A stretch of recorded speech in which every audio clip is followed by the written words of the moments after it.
قبل اینکه گنجه رو شروع کنیم 2 تا بیزینس می‌خواستیم شروع، جفتشو فیل کردیم. پس دیجیکالا قبل از شما می‌خواسته این بیزینس رو انجام بده؟ 3 بار ترای کرده بوده این بیزینس رو، نتونسته بوده. ایده رو فروختیم، اسمش رو گذاشتیم گنجه و بیزینس پلنش تو اسکیل برای نفری 13 میلیون تومان میمونه. و ما هم یه شات داشتیم که اگر ما این رو از دست میدادیم انگار اپلای کردنمون رو از دست داده بودیم و کلا به فنا داده بودیم. به اشتباه فکر میکنیم ماها کمپانیای تکیم، ماها پروداکت کمپانیم. ما 4 نفریم با دیدگاه کاملا متفاوت. اینو بریزی تو دیتابیس استارتاپ زدن، همه میگن فیلید. ما تو دعوا کردن پیدا کردیم راه حلشو فعلا. ببین لیوانمون رو به سمت هم پرت کردیم. برگردین عقب این کارو میکنین و میمونین. اینجا دیگه تعداد کارآفرین نمیارزه به کارمندی انقدر خوب پول میدن که الان رقیب ندارین. ولی شما گنجه رقیب دارد؟ گلستان 25 میلیون تومان در ماه میگرفت اونجا رو. توی این پیگا چی هست اصلا؟ اینا هیچکی نمیدونه. لوجستیک ایران نزدیک مثلا 60-70% کسی نمیدونه این محصولات صاحبش کیان. احمد یه چیزایی میدونه. ما نمیدونیم آقا، ما نمیدونیم. ای بابا چرا میخند؟ ما نمیدونیم. روز 30 و چندم آغاز کارمون که بود پلیس فتا زنگ زد به شرکت. من میگم من هنوز ترسناک ترین لحظه گنجه برام اون لحظه که دیدم این در بگو نه ترس بگو. نه ترسی که ندارم. اسپانسر این قسمت از پادکست طبقه 16 شرکت لیمو هست. اونایی که تجربه خرید هاست و سرور و دامنه دارن احتمالاً اسم لیمو هست رو شنیدن. من یه چرخی توی توییتر زدم که ببینم ملت راجبشون چی میگن و دیدم که عمدتاً خیلی از شرکت لیمو هست و خدماتش راضیان. علل خصوص که دیدم خیلی تعریف میکنن از پشتیبانی و ساپورتش. همونطوری هم که میبینین خودشون خیلی اکتیون و به سوالا و منشنات جواب میدن. جدیداً شرکت لیمو هاست یه سرویسی رو لانچ کرده به اسم مقیاس یا همون احتمالاً اسکیل که همونطور که از اسمش پیداست برای شرکت‌ها و کمپینایی که میره بالا و عمدتاً به خاطر ویزیت بالا سرویس‌ها داون میشه که این اتفاق تو ایران هم کم پیش نمیاد. این سرویس پاسخگوی این نیازه. اگر شما هم یه همچین مسئله‌ای تو شرکتتون دارین حتما با تیم پشتیبانی مقیاس و شرکت لیمو هاست تماس بگیرین، باشون مشورت کنین و ببینید که آیا راهکارشون به درتون میخوره یا نه. دم شما گرم. بریم سراغ پادکست. چطوری رو برایی؟ مخلص، عالی، خیلی هم عالی. آقا شما گرم. ما هم خوبیم، ممنون. آقا دمتون گرم بچه‌ها. شما گنجه رو زمانی شروع کردین، شما عملا نسل بعد ما، یعنی دقیقاً زمانی که ترامپ برگشت و برجام پاره شد من اومدم بیرون، این دقیقاً برمیگرده به زمانی که شما شروع کردین. حالا قبل از این که اصلا شروع کنیم، پرهام و احمد که دوست داره احمد بنویسه اسمشو، ما قبلش با هم یکم صحبت کردیم ولی به خاطر کسایی که تازه الان شروع کردن، اول از همه پرهام و احمد خودتون یه معرفی کوچیک میکنین و بعدش بهمون بگین گنجه چیه. بله. خب من پرهامم، اسمم پرهام، فامیلیم کاظمیه، 27 سالمه، متولد 76 ام. جفت ماها مکانیک دانشگاه تهران بودیم. حالا میذارم به عهده احمد دیگه استوری خودشو بگه، ولی واقعیتش اینه که من از عراق اومدم به تهران و اومدم دانشگاه تهران که جوین شدم در واقع موو کردم به تهران. بعد اونجا دیگه با بچه آشنا شدیم و ادامه راه. حالا که دوست داریم داستانشو براتون تعریف کنیم. دوست نداریم. احمد تو هم میخوای شروع کنی خودت معرفی کنی؟ ببین من احمدم، نبی پور، همونایی که پرهام گفت، دوباره 76 27 سال، مکانیک. با پرهام و بقیه کوفاندرام تو دانشگاه تهران آشنا شدیم. الان تقریبا 5 ساله که داریم رو گنجه کار میکنیم. گفتی گنجرم بگیم، من بخوام یه پرانتز کوچیک باز کنم که فقط گنجه چیه و اینا. خب هممون تا الان سفارش ثبت کردیم آنلاین دیگه، دیجیکالا، از نام جاهای مختلف، پست و اینا. میرسه اون نقطه‌ای که بسته رو میخوام به تحویل بدن، حالا یا تو خونه نیستی یا پیکه دیر میاد. اون دغدغه و اذیت دریافت کردن بسته، اون دردسریه که گنجه اومده برطرف کنه. ما یه سری کمد میسازیم، کمدای هوشمند، بهشون میگیم گنجه. این گنجه ها رو تا الان بیش از 200 نقطه تو کل کشور ایران نصب کردیم و یوزرهای شرکت‌های مثل دیجیکالا، مشتریان دیجیکالا، مشتریان بانیمود، کالاتیک و خیلی شرکت‌های دیگه میتونن گنجه رو به عنوان محل دریافتشون انتخاب بکنن. پیک میاد بسته شما رو میذاره داخل گنجه بدون که شما درگیر این مسئله بشین. میتونی فقط با داشتن موبایل خودت، اسمارت فونت، بری جلو گنجه و یه سری حرکت رو وب اپلیکیشن ما بزنی و در گنجه برات باز میشه، بسته‌تو برمی‌داری و والا دیگه با راحتی با لب خندون هم یه خرید راحت دیجیتال انجام دادی، هم یه تحویل راحت در واقع برات اتفاق افتاد. حالا این کانسپت و مفهوم کاری که شما دارین میکنین خیلی برای من عجیب نبود، به خاطر اینکه ما اینجا آمازون رو داریم، هم آمازون لاکر بهش میگن، هم آمازون هاب که یه نتورکی از تمام این لاکرها. و میگم مثلا وقتی من گنجر دیدم سریع از رو اسمش و توزیع و کالا و اینا هم کیورداشو دیدم کاملا متوجه شدم چی کار دارید میکنید. از یه طرف دیگه ای من 2 سال پیش که اومدم ایران و رفتم گلستان تو شرک غرب، دم در گلستان در ورودیش من یه سری از اینا رو دیدم، ولی من مطمئن نبودم که گنجه مال دیجی کالاست، یعنی یا یه کمپانی کاملا مستقل با دیجی کالا داره کار میکنه.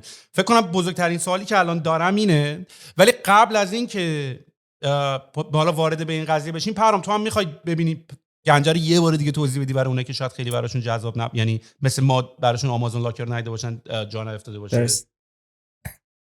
ببین من از نیازه میگم که آقا چرا اصلا گنجه رو ما دیدیم. حالا اگر یه فرصتی باشه توی پادکسته که بتونیم استوری رو تعریف کنیم بیشتر حالا مشخص میشه، ولی ما متوجه شدیم که کلا توی دانشگاه خودمون خیلی دغدغه اینو داریم که آقا این پیک کی میاد و چرا انقدر هزینه ارسال زیاده. یعنی برای من دانشجو خیلی اون زمان میک سنس میکرد، بعد هر چقدر رفتیم جلو این مسئله بیشتر معنی پیدا کرد. کل داستان اینه که شما نیاز نداره دیگه دغدغه محصولات داشته باشی و نیاز نداره منتظر بستت بمونی.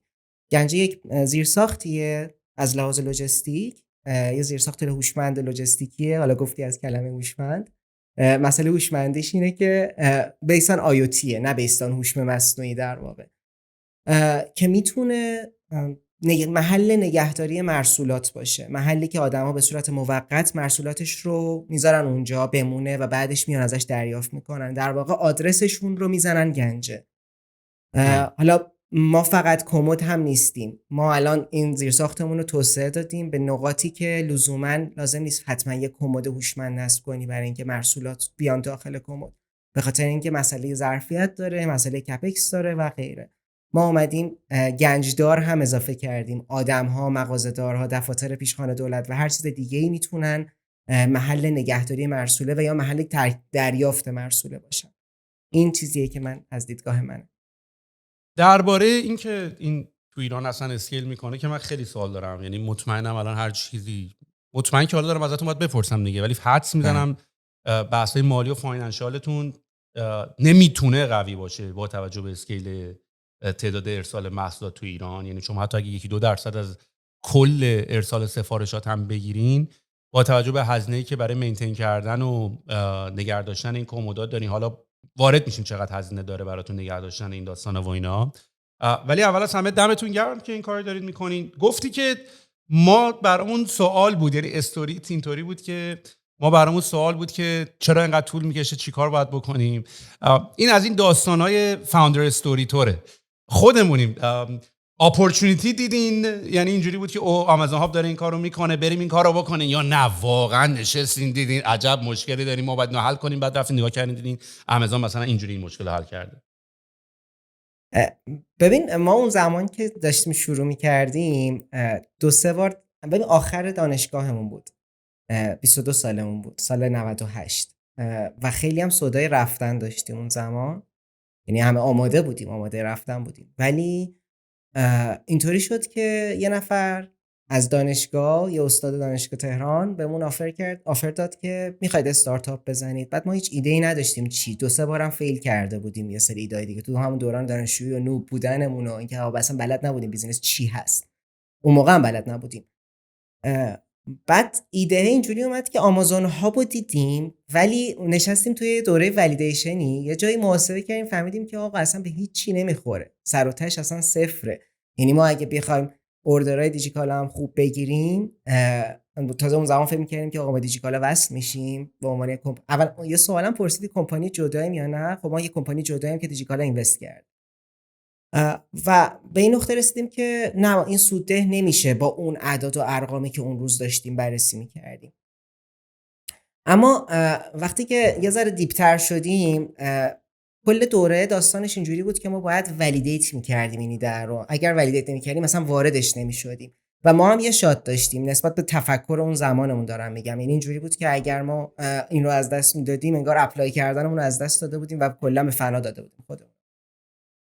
ببین من خیلی دوست ندارم این مسیر رو پیش ببرم. من و احمد دوست داریم واقعا استوری لاین بگیم. خب حالا میفهمم که شاید تو دلت نمیخواد کوفاندر استوری بریم، ولی فکر میکنم اینجوری اسپویلش میکنیم. نه قبول دارم. من بیشتر میخوام واقعیت ها رو که چجوری ایده ها به ذهن آدم میرسه رو بگیم، وگرنه مثلا منم سر بترمود به هر حال 2 تا داستان داریم. یه داستان فاوندر استوری جفتش هم درسته، یعنی غلط نیست، دروغی هم توش نیست، ولی یکی رو خب یه مقداری چاشنی داستان سرایش رو بیشتر کردی، میخوای تبدیلش کنی به یه ساکسس استوری در آینده و اشکالی هم نداره. ولی اینکه واقعا این ایده ها چطوری به ذهن آدم میرسن به نظر من خالی از لطف نیست که آدم راجعش صحبت بکنه و اتفاقا تیپ آدما رو هم برای من مشخص میکنه. مثلا الان با توجه به این شناختی که من از شما پیدا کردم که گفتین می‌خواستین از ایران برین و چند تا ایده هم قبلا داشتیم، مثلا من شما رو بچهای فوق العاده عملگرا و اکزیکیوتیو میبینم، چون انواع فاوندرهای مختلف هم داریم. یه سری فاوندرها ایده رو دارن، خودشون میخوان ایده رو سریع به وجود بیارن، به بهانه ایده شروع میکنن. یه سری مثل وای کامبینیتوریا بعضیاشون که از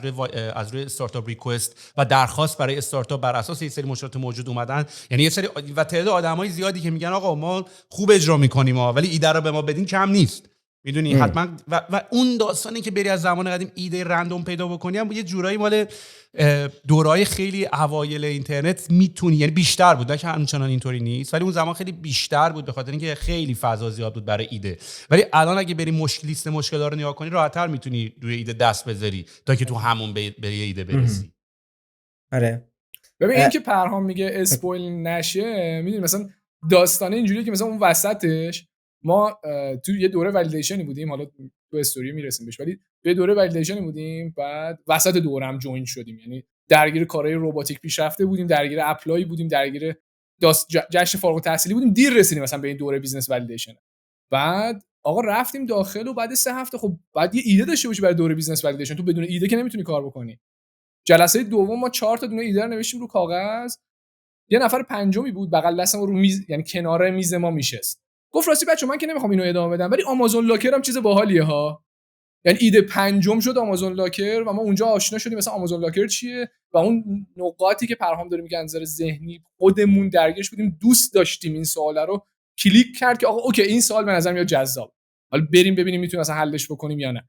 که اون سوالی که اول پادکست پرسیدی گفتی آقا فکر می‌کنم الان فاینانشلی نباید شرایطتون خوب باشه. خب دقیقاً ما باید این سوالا رو حل می‌کردیم دیگه. تو ایرانی که $1 هزینه جابجایی مرسوله از این ور تهران تا اون ور تهرانه، حالا من بعد بیام یه سرویس رو دیزاین بکنم که نه تنها مینتین کنم خودم، بلکه هزینه کپکس زیادم هم بتونم بپردازم و تازه رشدم بدم، یعنی توسعه‌اش هم بدم، سال به سال 3 برابر کنم خودم و محصولات بیشتر بگیرم. سهم بازارم مثل آمازون نباشه خارج ایران که 10%، بیام روی 25% فکر کنم، بیام روی 30% فکر کنم و اینو اکزیکیوتش بکنم. این اون سوالی بوده که تو این 5 سال ما هی مجبور شدیم بهش بپردازیم و سعی کنیم یواش یواش حلش بکنیم. یعنی مونده تا کامل حل بشه. شما دقیقاً چه مشکلی رو حل می‌کنین و چجوری فهمیدین که توی بازاری همچین احساس نیازی براش هست وقتی که ایده‌های لاکر رو شنیدین؟ ببین ما وقتی اینو شنیدیم نرفتیم شروع کنیم به کار کردن. ما اصلا نمیدونستیم این ایده آیا در ایران جواب میده یا نه و این تنها چیزی که گینه که این دوره برای ما داشت این بود که شما یا ایده رو تا زمانی که ولیدیت نکنی واقعا دلیلی برای اجراش وجود نداره و ما آدم‌های اکزیکیوتیوی بودیم و زمانمون هم کم در نظر می‌گرفتیم. وقتی که اینو اومدیم با کارش کردیم شروع کردیم مصاحبه کردن. اول اومدیم روی این ایده ایجاد کردیم که آقا ما صندوق امانت رو تو دانشگاه اجرا بکنیم، ببینیم میتونیم اینجا یه سری کارا انجام بدیم، آدما اعتماد میکنن به این پلتفرمه. بعد رفتیم سمت این که آقا تو دانشگاه، چون همه چی تو دانشگاه بود، ما دانشگاه تهران بودیم، دانشگاه مهندسی مکانیک داخل حالا امیرآباد یاد باشه. بعد اونجا گفتیم که بذاریم برای غذا و غذای ملت هی می اومد روزانه نزدیک 100 تا پیک غذا می اومد دانشکده فنی و اینا رو گفتیم بذاریم اینجا ببینیم اینو ملت میان بگیرن. بعد آقا هر چقدر رفت آره دقیقاً آره. بعد گفتیم که ولش کن، اصلا لعنت بهش. بریم سراغ همین که آدما با پیکا حرف بزنیم. ببین یه موزل خیلی بزرگ لاست مایل چیه؟ لاست مایل مرحله آخر تحویله. شما دقیقاً لاست مایل دلیوری. لاست مایل دلیوری بیش از 55% هزینه کل دلیوریه و ما در واقع نیاز بیزینس رو داریم برطرف میکنیم. اصلی ترین مسئله‌ای که داریم حل میکنیم نیاز بیزینسه. هزینه لاست مایل بالاست که از کجا میاد؟ از زمان انتظار زیاد برای مشتری میاد. یعنی شما وقتی میری یه پیکی بسته رو تحویل بده باید 3 دقیقه تا 5 دقیقه حداقل منتظر باشه. این در حالی که مثلا فرض کن پیک دیجیکالا کل تایمی که بعد از نقطه آ بره تا نقطه دلیور کنه 6 دقیقه است. یعنی 3 الی 5 دقیقه از این 6 دقیقه فقط ویتینگ تایمه.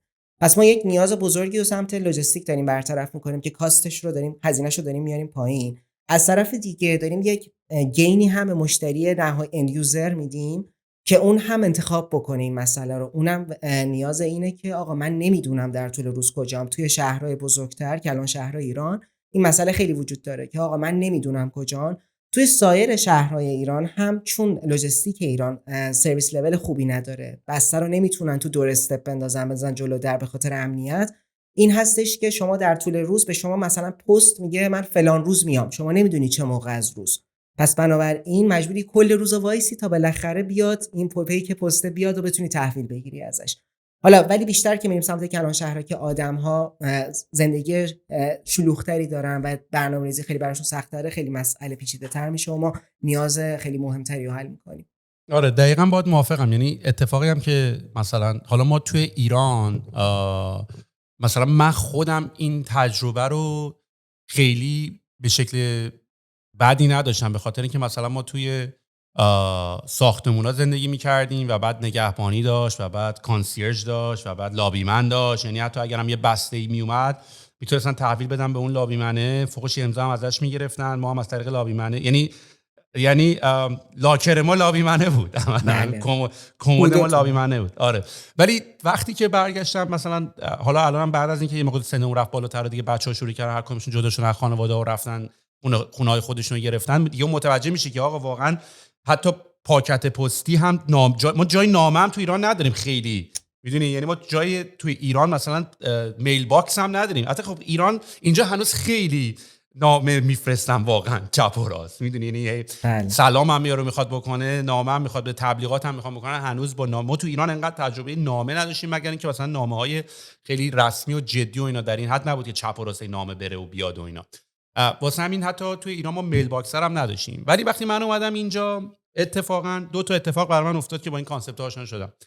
یکی این که بیشتر خیلی از این ساختمونا مثلا ساختمونای دانشجویی طور و اینا اصلا یه مکعبه که نه هیچی نداره تو پاکتتو کجا بندازی. یعنی حتما نیاز به حضور شخص برای تحویل وجود داره. این یه مشکل بود. مشکل 2 این بود که ما که به صورت دانشجویی اومدیم و مکسیمم هر 3 ماه یه جام عوض میشد، میدونی. و هی جاهای مختلف میرفتم و آدرس میل باکس ثابت نداشتم که یه کانسپت دیگه که مثل این UPS و DHL و اینا فکر کنم مثلا ارائه بهت میدن، اصلا بهت یه میل باکس با یه آدرس با یه شماره ثابت بهت میدن که این وصل به خونت نیست دیگه، که هر موقع خونت هم عوض کردی هی بخوای آدرس پستیت و اینا رو عوض بکنیم. بنابراین من این احساس نیازه رو به قول خودتون توی ایران خیلی میکنم. این عدم حضور، مثلا اگه زمانی باشه که تو سر کاری و آدرس خونت داری میاد و یهو برات ایمیل میاد که ما الان داریم برای شما ارسال میکنیم، چیکار باید بکنی؟ میدونی؟ یعنی به قول خودت شما 2 تا مشکل رو دارین حل میکنی یه جورایی. درسته که بیزنس مدلتون احتمالاً از سمت کمیسیون گرفتن بابت هر بسته است که توی این کمودا میره یا توی این نامیره است، احتمالاً حالا توضیح بده برامون. ولی خب از یه طرف دیگه خیال راحت کردن این که من نباید حضور تو خونه داشته باشم تو اون زمان هم برای مشتری دارید حل میکنید. بله دقیقاً درسته.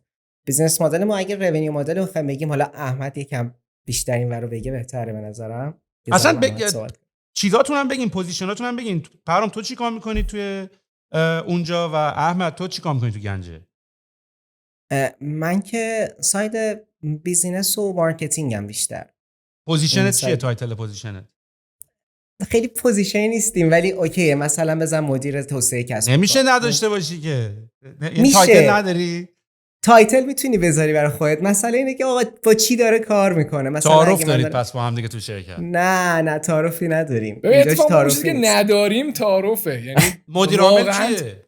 احمد مدیر عامل منم. اوکی. خب پرهام یعنی اگه بخوای تایتل وایز بگیم میشه CMO/CFO که هم کارهای مارکتینگیمون انجام میده هم کارهای مسائل مربوط به مالیمون.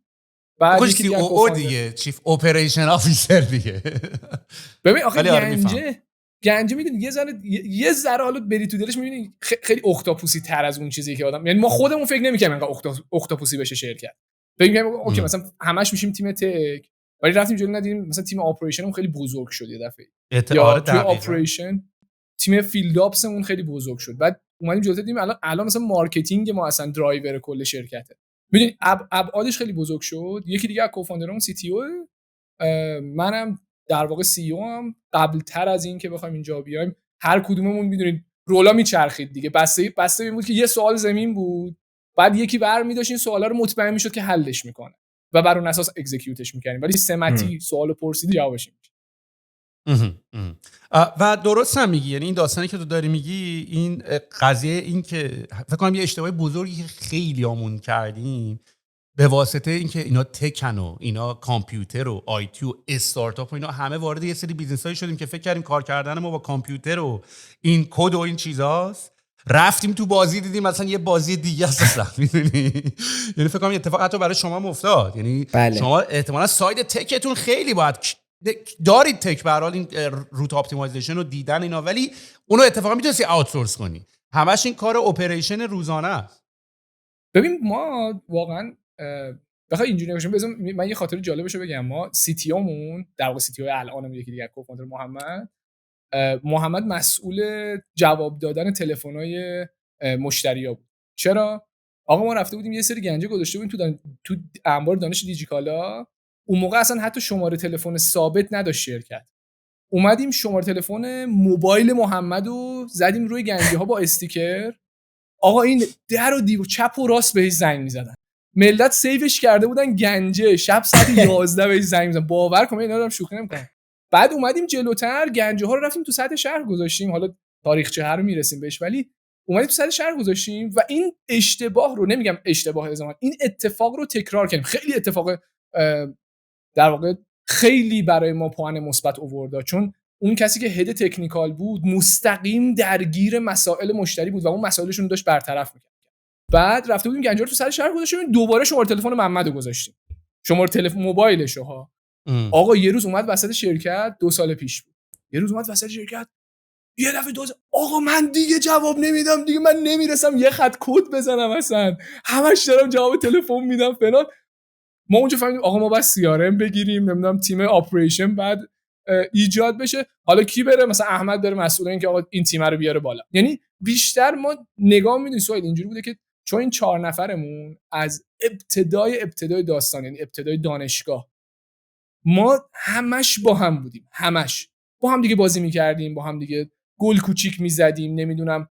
حالا داستانش جالبه، ما اومده بودیم دانشگاه تهران، بعد من اینو فقط میگم، این داستان مال از دید پرهام جالبه، ولی ما نشسته بودیم تو سایت، پرهام گیمر نیست سهل، خب یعنی همین اخیرا هم دیشب هم داشتیم کانتر بازی می‌کردیم، دوباره لولش کردم، این استرایک 10 سالمو تونستم حفظ کنم نسبت بهش. اون موقع تو دانشگاه داشتیم توی سایت دانشگاه بازی می‌کردیم، ما اون موقع داشتیم جنگ‌های صلیبی می‌زدیم، من و مهدی و محمد اینو درگیر جنگ‌های صلیبی. پرهام اومد گفتش که ببین بچه‌ها بریم انجمن مکاترونیک دانشگاه تهران ثبت نام کنیم. بعد ما یه لحظه کلمون آوردیم بالا، گفتیم برو ثبت نام کن. خب پرهام بازی نمی‌کرد دیگه، رفت انجمن مکاترونیک دانشگاه تهران ثبت نام کرد و هممون رو ثبت نام کرد به تبع و مجبور شدیم براش رأی جمع کنیم و این داستانا. رفتیم خلاصه یه مکان پیدا کردیم ما تو دانشگاه تهران. اون مکان پیدا کردنه، ما چون رشتهمون مکانیک بوده، خب میدونید همه پسریم قاعدتا، پس مکانه به درد خاصی نمیخوره، ما فقط میتونستیم از این مکان برای پروژه زدن استفاده کنیم. خب شروع کردیم ما خیلی زود، یعنی سال 94 ما وارد شدیم، مثلا انتهای 94 اوایل سال 95، ما خیلی زود شروع کردیم کار تیمی کردن. اون اتفاقی که کمتر بر رفیقای خودمون اصلا پیش اومد، یعنی اینکه میگی رو در، مثلا اول پادکست گفتی رو در وایسی دارید، ما رو در وایسیمون سال 96 گذاشتیم کنار با هم دیگه، چون کلی پروژه زده بودیم تا همون موقع، از رباتیک بگیر، کارهای مکاترونیک، نمیدونم بیایم یه دونه اولتراسونیک بذاریم مکانیابی کنه، کلی پروژه که همدیگه رو توش مسخره میکنیم. حالا اگه پادکست میگم اینو تو باید لید کنی که چقدر میتونیم اینا رو باز کنیم و جذاب میتونه باشه. ولی پادکست شما هر چی دوست دارید بگید بابا. ولی اتفاقی که افتاد این بود که اون کار تیمی باعث شد ما رومون به هم باز بشه، تعارفو بذاریم کنار و بیایم یاد بگیریم که آقا ما باید سوالهایی که پیش میاد رو حل بکنیم و سعی کنیم سوالو به بهترین در واقع کسی بدیم که بیشترین چی میگن کامپتیبیلیتی رو داره به این برای حل کردن این سوال. مثلا اگه سوال مربوط به آی او تی، محمد فلان کد آی او تی رو زده، محمد تو برو اینو حل کن. برای همین محمد شد سی تی او ما. مثلا میخوایم کمد طراحی کنیم تو گنجه، احمد یه بار سالید ورکس رو باز کرده، بیا احمد تو برو کار سالید ورکسشو بکن. لیترال اینجوری رفت جلوها. پرام کاظمی تو کار الکترونیک کردی، بیا برو الکترونیک گنجه رو شروع کن. اینو تو بگیر سیکلشو از سال 98 که گنجه شروع شد، هنوزم میبینیم که پیش میاد این اتفاق. یعنی سوالو برمی‌داریم میبینیم فیت تر به کدوم یکی از ماهاست، میدیمش به اون فرد اند تو اند انجامش میده اون سوالا رو. جدا از اینکه حالا سمتش، یعنی اونی که پرام میگفت سمت خیلی مهم نیست، سمت من سی او باشه یا سی ام او باشه یا سی تی او اصلا مهم نیست. مهم اینه که سوالی که بهم دادن مچم هست یا نه. اگه مچم انجامش میدم و اینو سعی کردیم جاریش بکنیم تو شرکت. حالا نمیدونم تونستیم یا نه، ولی سعی کردیم جاریش بکنیم تو شرکت. آره متوجهم. برام تو راجبه این که نه راجبه چیش بگم، راجبه همین داستانی که خودتون هم شروع کردین و توی دانشگاه با هم آشنا شدین و اتفاقی تو دانشگاه براتون افتاد. میدونی من به نظرم از کجا شروع کنیم؟ من یه بار بپرم وسط بعد دوام کنم سوال. من به نظرم قشنگترین جاش اونجاییه که پرام کاظمی از عراق میاد تهران، بعد میاد تو دانشگاه تهران و ما نشسته بودیم پای درسی.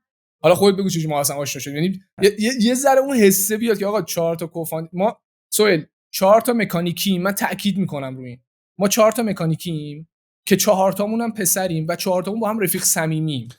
خب شما 4 تا کوفاندرین؟ آره. بله، اینو بریزی تو دیتابیس استارتاپ زدن، همه میگن فیلید. من این تاکید میکنم. حالا فیل نشده، شاید قرار آینده فیل بشه. فعلا فیل نشده بعد 5 سال. دلیلش رو حداقل ما تو اون استوری میبینیم که چی شده که ما با این فیل نشده حتی تا الانش. من میخوام بگم از پوینت آف ویو خودم اینجوری بود داستانش که خب من تنها کسی بودم که از عراق دانشگاه تهران قبول شده بودم، از حالا مدرسه سمپاد عراق. بقیه دوستان شریف قبول شده بودن، امیرکبیر و اینا. واسه همین خیلی تنها بودم و دنبال آدم میگشتم واسه اینکه واسه کنم خودمو به این و اون، چون یه ایشویی دارم من که آقا فکر کنم کارا رو بدون آدما نمیتونم انجامشون بدم.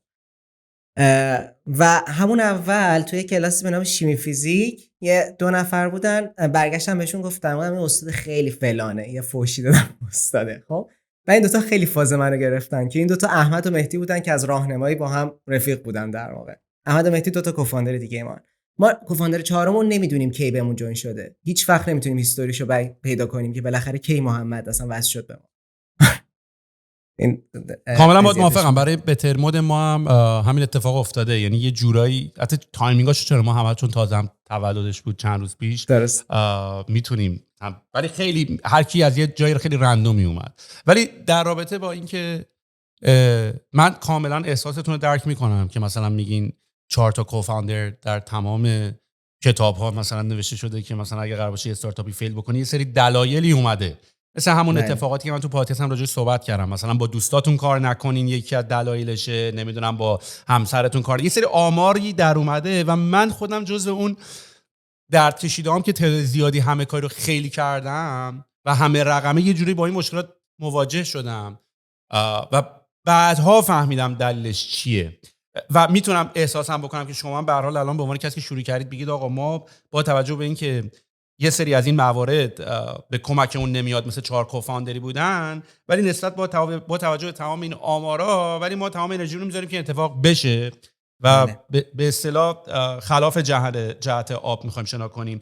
ولی خب حواستون هم باشه حالا یه سری داستانایی که وجود داره، مثلا مشکلای 4 کوفاندری نمیگن اینا مشکله یا بده یا نه، اتفاقاتی که افتاده رو اومدن مدل کردن دیگه. مثلا یه اتفاق بعدی که مثلا ممکنه براتون بیفته اینه که 2 به 2 شین، تیم کشی بشه یا مثلا ووتینگ پاوراتون خیلی مشخص نباشه، اون وقت 2 نفر یه نظری دارن 2 نفر یه نظری داشته باشن، نظر کی قراره اینجا بره جلو؟ یا مثلا ممکنه احمد به عنوان سی او سختش بشه وقتی 3 نفرتون یه نظر دیگه دارید ولی اون میخواد یه نظر دیگه رو ببره جلو. حالا میدونم الان میشینیم با هم صحبت میکنیم نه ما همه تصمیم‌ها رو با هم میگیریم، ولی آخرش یک نفر باید تصمیم شیک بگیره. اونجایی که اتفاقا دیس اگریمنت دارین، موقعی که همتون اگریمنت دارین که همه چی گل و بلبله. اونجایی دیس اگریمنت دارین یه نفر باید بیاد یا حرف آخرینه تمام. میدونی؟ و این اتفاقاتیه که حالا اگه کمپانیتون 5 سال تا الان نیافتاده که بهتون تبریک میگم، ولی این تیپ مسائله که میفته، یعنی یه مقدار اگه دیپ بشی بری توش ببینی چرا این حرفا رو میزنن، دلایلی دارد که اینو میگن. ولی حالا ممکنه اینا رو شما تو شیر استراکچرتون درست کرده باشید، ممکنه تو ووتینگ پاورتون استفاده تو مثلا اینا رو ادرس کرده باشین، ولی که دلیلش اینه که یه جایی مثلا کمپانی بعد ازتون میخوام بفروشین، میخوام ازتون کمپانی بخرن. میدونی؟ دو تاتون میگین بفروشین، دو تا میگین نفروشین. چیکار باید بکنین؟ حالا اگر چرا فکر میکنی اینو درخواست نکردن؟ مثلا این سوالو چرا فکر میکنی درخواست نشده؟ ببین میدونی سوال نمیگم به همش، اصلا این حرف که چرند من بیا میگم مثلا یا پرهام یا هر کدوممون بیا میگم ما همه این ابعادو دیدیم، همه رو از پسش بر اومدیم و فلان است، اینا که چرند. ببین تا الان به خیلی مشکلات خوردیم. ما اصلا میگیم ببین لیوانمون رو به سمت هم پرت کردیم، یعنی دعوای شدید، واقعا دعوای شدید. نهایتش فهمیدیم آقا ما توی یه سینرژی میتونیم هم افزایی داشته باشیم. اون سینرژی است که کار میکنه. حالا هر چقدر بتونیم اون سینرژی رو فعال کنیم به نفع خودمون و شرکت، در نهایت هر جایی نتونیم فعالش بکنیم بعد بریم کمک بیرونی بگیریم برداریم بیاریم، بعد بریم ما یه ووت پنجمی رو برداریم به سیستم اضافه کنیم. میدونی یه سری راه حل برای سعی کردیم بیاندیشیم، قطعا به یه سری مشکلات در آینده میخوریم که باز بعد برای اونم یه سری راه حل آپدیت شده بیاریم. ما 4 نفریم با دیدگاه کاملا متفاوت، یعنی از دنیاهای متفاوتی میبینیم. مثلا من بعضی استارتاپ های دیگر که میبینم، مثلا میبینم 2 تاشون از 3 نفر حتی 2 تاشون خیلی بیشتر با هم حال میکنن، یه نفرشون یه ذره دورتره از اون. ولی ما 4 نفر کلا یه چیزو داریم از 4 طرف میکشیم و این حرفی که داری میزنی کاملا درسته. ما تو دعوا کردن پیدا کردیم راه حلشو فعلا. البته که یکیمون به تازگی جدا شده از شرکت، اینم هست. یعنی الان 3 نفریم.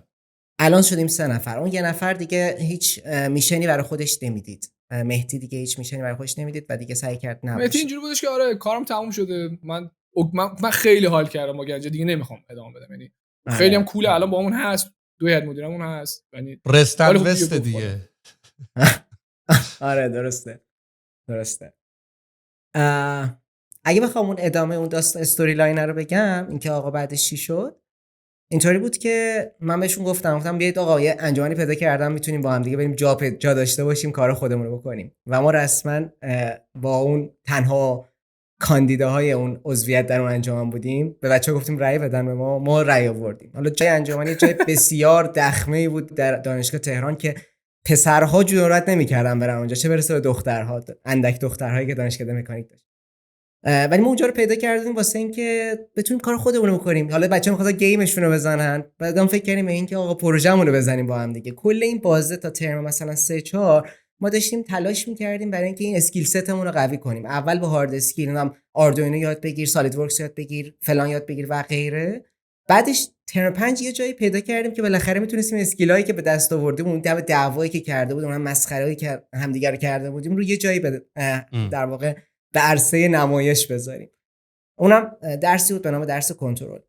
خیلی رفتیم ولی ما 27 سالمونه، تجربیاتمون از جنس دانشگاه و 5 سال کریر پروفشنالی که تو گنجه داریم. ما اصلا آدمای خیلی با تجربه نیستیم، مثلا با خیلی از پادکست‌ها قابل مقایسه نیستیم. یعنی مخاطب احتمالاً اینجوری فکر می‌کنه آ یه سری نوب اومدن دارن حرف میزنن، ولی دتس اوکی. تو این پروژه ما 3 نفری که الان تو گنجه هستیم 3 تا گروه مختلف شدیم، با هم دیگه کار نکردیم. احمد و مهدی با هم رفتن یه جا، محمد رفت یه پروژه دیگه برداشت، من رفتم یه پروژه دیگه برداشتم. من و محمد بر اساس منطق تصمیم گرفتیم، احمد بر اساس حسش تصمیم گرفت، بر اساس عشقش رفت یه پروژه انتخاب کرد که همین الان هم هنوز نتونسته انجامش بده. نکته بامزه راجع به احمد این بود. ولی چیزی که ما تو این بازه به دست آوردیم بودش که فهمیدیم که با همدیگه بهتر کار میکنیم تا بدون همدیگه. یعنی خروجی این چند تا پروژه‌ای که ما در این ترم 4 تا ترم 6 انجام دادیم، فهمیدیم آقا ما با همدیگه خیلی بهتریم، ما 4 نفر. حالا ادامه‌اش اگه احمد بگه. ببین اینجا بگو سوال.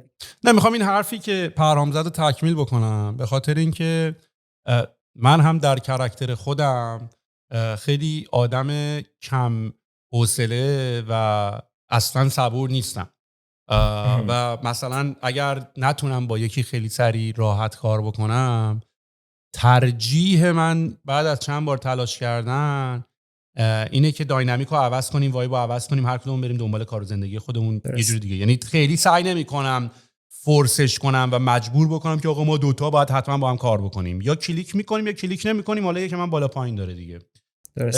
و این حرفو از مرحوم استیو جابز من کوت میکنم که اتفاقا بعد از اینکه خودشم، اونم خب خیلی معروف بود به اینکه آدما رو توی آسانسور اخراج میکنه و آدما ازش میترسن و خیلی عصبیه و یک چیزی ببینه که مثلا خوب کار نمیکنه پرت میکنه و مثلا نمونهشو داشتیم توی اون ایونت های اپل که مثلا یا میاد دوربین روشن کنه، دوربین روشن نمیشه، اصلا انقدر اعصابش خورد میشه وسط پرزنتیشن که دوربین رو پرت میکنه.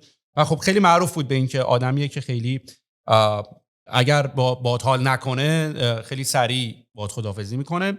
ولی بعد از اینکه از اپل اخراج شد و یه 10 سال نبود و بعد برگشت اپل و بعد اون زمانیه که میگن استیو جابز خیلی پخته شد. یعنی بعد از اینکه دوباره برگشت به اپل میگن خیلی پخته شد و ازش پرسیدن که چه اتفاقی برای تو این 10 سال افتاد که رفتی کمپانی نکست رو زدی، بعد پیکسار رو زد و بعدش هم که اومد دوباره برگشت اپل.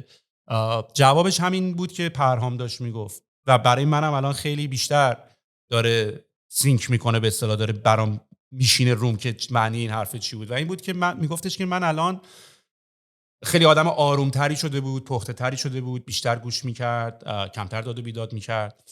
و بعد داستان این بود که میگفتش که من نگاه بلندتری دارم به کار کردن با آدم‌ها. یعنی من قرار نیست فقط امروز و فردا و این هفته با این آدم کار کنم و اگر اتفاقی میفته الان داد و بیداد بکنم و سرش خراب بکنم. من دارم نگاه میکنم که یا من با این آدم انتخاب کردم کار بکنم یا انتخاب کردم کار نکنم. اگه انتخاب کردم کار نکنم که اصلا الان باید خداحافظی کنیم. اگه انتخاب کردم کار بکنم دیگه، پس دیگه باید منم کمک بکنم که این رابطه چند ساله بتونه شکل بگیره و نگاه بلندتری بهش داشته باشم دیگه. من خودم همچنان struggling with this idea، چون من هنوز نمیدونم کی انتخاب کردم با بعضی از آدم‌ها تا کی ادامه بدم. با اونایی که انتخاب کردم که قرار مدت زیادی خیلی ادامه بدم خیلی خوبم، ولی با بعضی‌ها دیگه هم خیلی کلنجار دارم همچنان در زندگی. حالا در اکیپ دوستات این میتونه شامل اکیپ دوستات بشه و حتی در لول کاری. رابطه ما، ببخشید من یه تیکر سریع بگم، رابطه ما خیلی شبیه ازدواج سن پایین بود. یعنی من الان که برمیگردم چندین بار برگشتم نگاه کردم به اینکه آقا چی شده. ببین شما ازدواج سن پایین که انجام میدی خیلی راحت تر یه سری چیزا رو با هم دیگه مچ می‌کنید. درسته میزان طلاقشون هم خیلی زیاده ولی اونایی که میمونن خیلی همدیگه رو شکل میدن. ما خیلی همدیگه رو شکل دادیم. ما خیلی با هم دعوا کردیم. یعنی من هر چقدر نگاه میکنم به گذشته میبینم آقا دعوای ما واقعا زیاد بوده. یعنی سر هر موضوعی اینکه آقا این میکشیده این ورشو، این میکشیده این ورشو، و ما به مرور یاد گرفتیم که تو چه چارچوبی با هم رفتار بود. این چیزیه که ما دیولپ کردیم توی رابطمون با هم دیگه. و البته یه سری تجربه‌ها داشتیم، یعنی یه سری مسیرها رو رفتیم، یه سری پروژه‌ها رو با هم استارت زدیم که شکست خوردیم. مثلا ما دو تا قبل اینکه گنجه رو شروع بکنیم 2 تا بیزینس می‌خواستیم شروع بکنیم تو همون عنفوان دانشجویی و اینها، جفتشو فیل کردیم. یکیش یه رباتی بود به نام پلاتر. اصلا ما نمیدونستیم کدوم بیزینس ایده درسته، ما فقط می‌خواستیم یه کاری انجام بدیم. پلاتر این بود که آقا یه عکس میدادی بهش نقاشیش می‌کردی. این اولین تجربه ما این بود که قبل اینکه یه محصولی رو بسازی رفتیم با 4 نفر حرف زدیم. رفتیم کافه‌های بالا شهر تهران شروع کردیم صحبت کردن. آقا هم چیزی جالبه برات میخوایش؟ بعد مثلا چقدر میخریش اگه هم چیزی باشه؟ سوالا حتی مام تستی هم نمیپرسیم، سوالا خیلی 4 تا جوون اومدن چی بپرسن. بعد مثلا یه سریش میگفت 30 میلیون تومان، 3 میلیون تومان، 4 میلیون تومان. و یه ایده دیگه هم داشتیم که آقا فیل کرد، اونم پروفسور بود. اونم این یکی باز یه ذره نیاز محورتر بود. قبلی اینجوری بود که آقا یه ایده اومده بود رفتیم بعد مسابقه کردیم مثلا نیاز وجود داره. تو دانشگاه ما فهمیده بودیم که دانشجو از هم خیلی بهتر یاد میگیرن. بعد سر همین مسئله ما کلی با هم دیگه دعوا کردیم. آقا واقعا مسئله واقعا وجود داره، آیا این نیازه هست؟ بعد درسته که فیلش کردیم ولی نیازه رو دیده بودیم آقا خودمون از استاد دانشگاهی داریم یاد نمیگیریم. چرا این دانشجویی که داره من یاد میده یا من دارم بهش یاد میدم این پول در نیاره از این کار؟ میدونی؟ بعد این هم چیزی تصوری داشتیم و یه ذره نیاز محور به قضیه نگاه کردیم.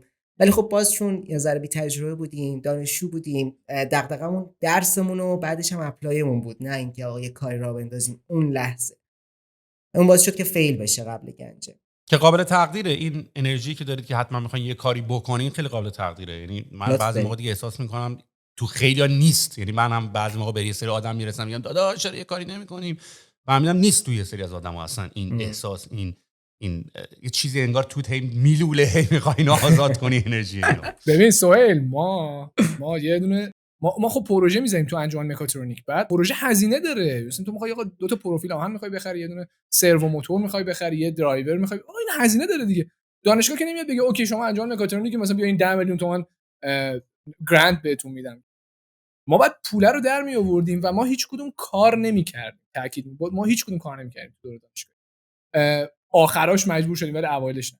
بعد ما مجبور شدیم تو دانشگاه تهران با انجمن مکاترونیک، یادم باشه تابستون ما لیگ فیفا برگزار کردیم.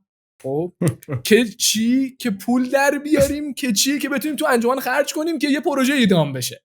خب و بعد از اینکه ما این کار کردیم دانشگاه تهران کلاً بس گفت دیگه هیچ کس حق نداره چیزی برگزار کنه که افراد خارجی بیان داخل و کلاً کنسل شد این بازیه.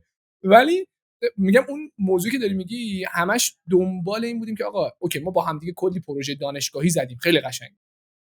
آیا میتونیم یه کاری بکنیم که این پروژه تبدیل به شرکتی بشه که پول بده بهمون؟ حالا این پولا رو بتونیم یه جوری بوت استرپ کنیم از این انجمن یا از این دانشگاه یه جوری بکنیم ولی تبدیلش کنیم به یه شرکت. و خیلی داشتیم براش دست و پا زدیم، پروفسور رو رفتیم. اون موقع ما وقتی پروفسور رو داشتیم براش محتوا آماده می‌کردیم، تازه فرانش و این شرکت‌ها ما مکتب خونه اوایلش بود، هنوز ویدیو از استاد میگذاشت و ما کانسپتمون بود که اوکی تی ای ها بیان محتوا تولید کنن، نه تنها محتواشون رو بفروشن بلکه پروموت بشن که آقا من تی ای بودم واقعا، یعنی برای اپلایشون به دردشون بخوره. و فیل کرد. 6 ماه روش وقت گذاشتیم، فیل کرد. پلاتر فیل کرد. و بعد از فیل کردن اینا ما هم دیگه به این نقطه رسیدیم گفتیم آقا بی خیال. قدر ما رو ولش کن. حالا قدر ما رو نمیدونن فازی نه ها که واقعا یکی نیومده ما رو کردیم، ولی اینجوری بودیم بس دیگه بابا همه رفیقامون دارن میرن. و ما هم اینجوری شدیم که بریم زبان بخونیم و زبانمون خوندیم، هممون 113 109، یعنی تافلا خیلی خوب شد. از اون طرف هم کلی تی ای بودیم، تی ای شده بودیم اتوماتیک قبلش. و اونجا پرام یه ایده زد، اومد گفت آقا بیایم بریم دانشکده برق. بود دیوانه مگه بریم دانشکده برق؟ گفتم با مکانیک که نمیشه اپلای رباتیک و اینجور مکاترونیک و اینا کرد که. ما یه رزومه برقی هم بعد برقی کامپیوتری بعد بچسبونیم به خودمون. حالا نه برداشت نه گذاشت ایمیل زد یعنی خفن ترین استاد رباتیک دانشگاه تهران اون موقع دکتر مرادی. آقا این رندوملی برداشت. من میگم اولش نبودی شما، من گفتم به پیمان پرام خیلی سفیده سهیل، خیلی، یعنی پرهام هم پوستش سفیده هم خودش سفیده، من خیلی سیاه هم پوستم سیاه هم خودم سیاه. خب و در کنار هم اون شانس ایدئال داره ایجاد میشه، یعنی در واقع اگه پرهام خودش بود احتمالاً اوضاعش بهتر پیش میره. آقا این براش تق یه دونه ایمیل زد به دکتر مرادی، آقا ما 4 تا دانشجویم فلان انجام میکنیم، میخوایم بیام پیش تو پروژه بزنیم تو آزمایشگاه. هم سند فرداش اون یه مدت زمانی گذاشت تقی مرادی هم برگشت جواب آقا بیا من خیلی خوشحال میشم ببینمتون و اینا. ما هم از خدا خواسته چون می‌خواستیم رزومه بشه برامون دیگه. آقا رفتیم تو لب دکتر مرادی، شروع کردیم دوباره کار رباتیک کردن. حالا تفاوتمون چی بود؟ این بود که ما نیاز به سوپروایزر نداشتیم، یعنی دکتر مرادی نیازی نبود بیاد ما رو لید کنه یا سوپروایزرمون باشه. ما میرفتیم میگفتیم سوال چیه، دکتر مینوشت سوالو میگفت آقا پروژه اینه. ما میرفتیم انجام مکاترونیک، دیگه نمیدیدیم دکتر، اونم ما رو نمیدید. میرفتیم انجام مکاترونیک، پروژه رو انجام میدادیم، میومدیم بهش تحویل میدادیم، میگفتیم آقا دان. حالا اونم خوشش اومده بود، ما هم راضی بودیم، یعنی هر دو طرف راضی. چرا از اون افورت زیادی نمیگرفت، ما هم کلی رزومه داشت برامون جمع میشد دیگه. چی این دکتر مرادی هم بردیم جلو، در این حد بردیمش جلو که ما ترم آخر لیسانس یه واحد درسی ارائه میکرد دکتر مرادی به نام رباتیک پیشرفته. واحد بچه‌های فوق لیسانس رباتیکه که اختصاصیه و باید بردارن. درس سختیه به نسبت، یعنی کار لوکالیزیشن ربات و بعد اینجوری درس پیچیده‌ایه به نسبت از نظر ریاضی و الگوریتمی. ببین ما اونقدر دوست داشتیم و اونقدر به این مسیر علاقه‌مند بودیم که اون درس رو ما نهایت شدیم 20 و با هم بودیم دیگه، به تبع اون کار تیمی هم به کمکمون میاد. و یادم دکتر مرادی اخیراً داشتیم با پرهام مرورش می‌کردیم، میگفتیم ما کلی فوش پشت سرمون. دکتر مرادی براش یه دونه ایمیل زد به دانشجوی فوق لیسانس اون موقع، چون کلیو انداخت. برگشت ایمیل زد گفت ببین 5 تا بچه لیسانس مکانیک اومدن 20 شدن، شما افتادین. ایمیل رو زد به بچه‌ها. خب و ما سال بعد شدیم تی ای این درسه. برای بچه فوق لیسانس. ما خودمون فوق لیسانس نداشتیم، تی ای این درسه بودیم برای بچه فوق لیسانس و اینجوری داشتیم رزومه رو می‌بستیم که بلند شیم بریم. و چه اتفاقی افتاد؟ باز دوره میان میگن آقا شانس میاد دم در خونتون میزنه. ما واقعا به این اعتقاد داریم، اعتقاد که میبینیمش که بارها اتفاق افتاده. ما یه دفعه دکتر مرادی اومد گفتش که تابستون سال 98 بود، تافلو داده بودیم، رزومه آماده، خودمون آماده، میخوایم بریم اصلا. گفتش آقا نمیخواین کار را بندازین راستی؟ بعد ما اینجوری بودیم دکتر بابا کار را بندازین چی؟ بابا ما دوبار سعی کردیم نشده دیگه، بیخیال شد. نه یه دوره بیزنس والیدیشن دانشکده مکانیک، دانشکده برق و کامپیوتر داره برگزار میکنه، یه استادی از دلفت هلند اومده و خیلی میگن خفنه، آقا بیا برین اینو فریه، بیا برین شرکت کنین، من یه تیم میخوام بدم، بیا برین اینو شرکت کنین.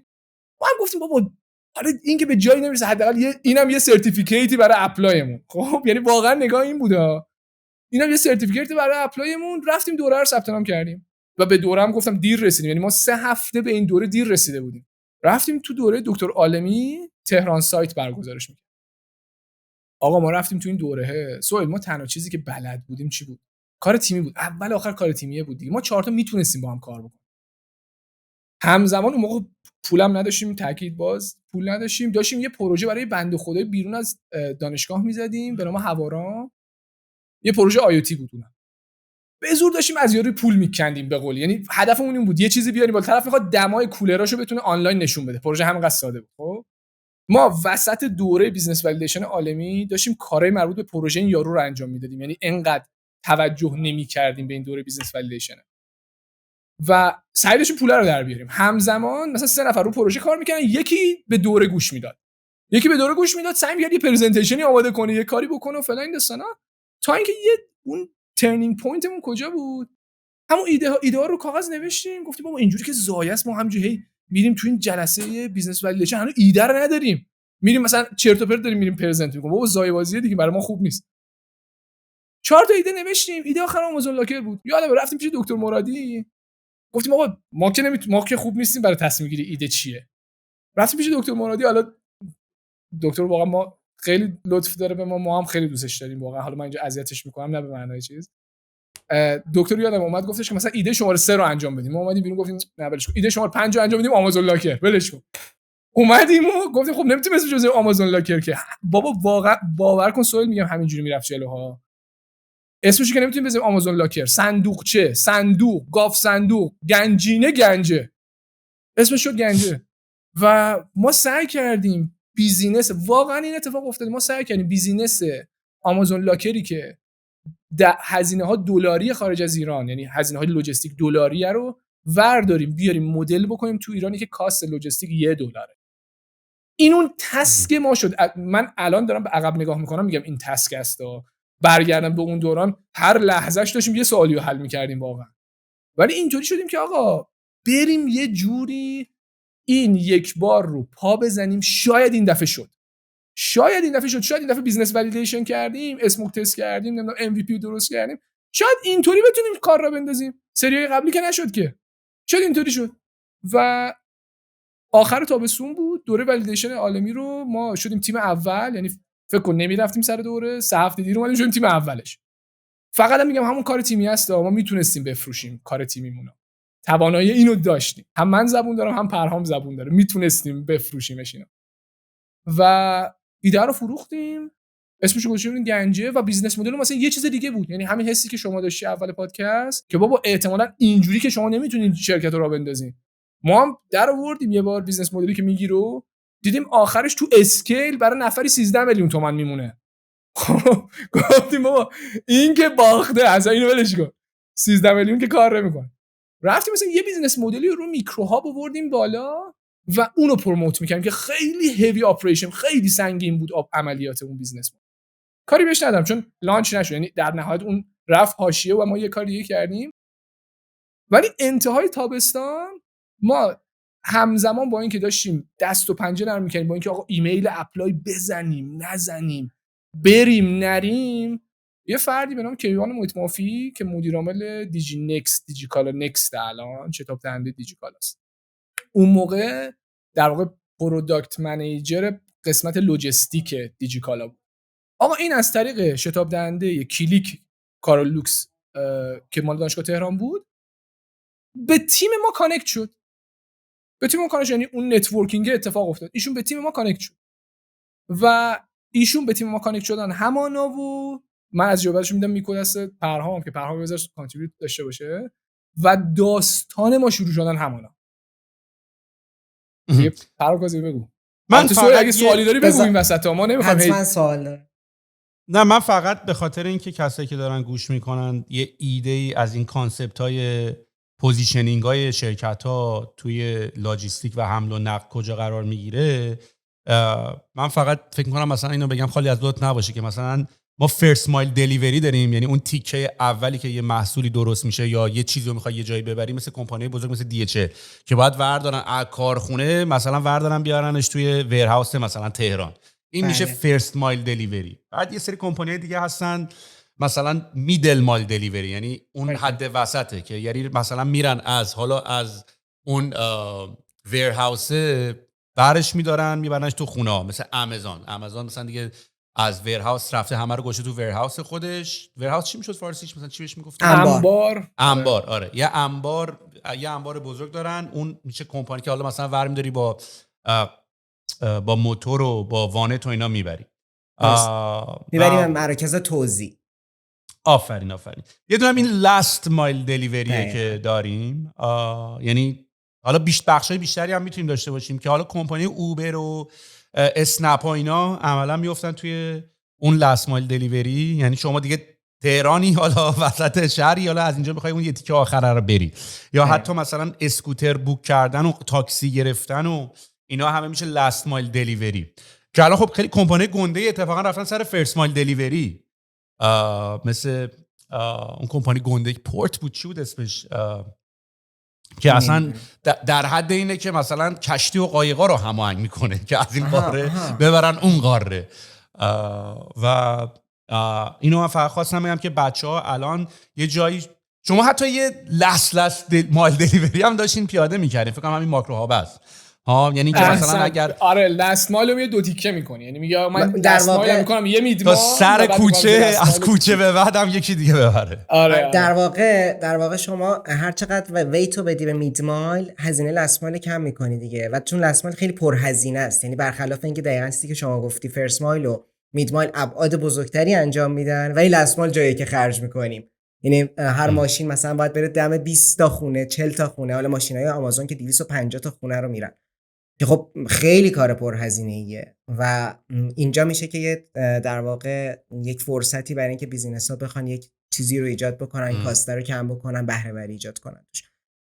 من مرسی از توضیحی که دادی. ادامهشو اگه بگم، ما کیوان خب یه پست گذاشت تو لینکدینش بعدن، دقیقاً اون پیام اولی که من بهش دادم که آقا ما 4 نفریم میشه بوک کنی یه جوری روز ببینیمت، پاشتیم رفتیم پیشش و اینا.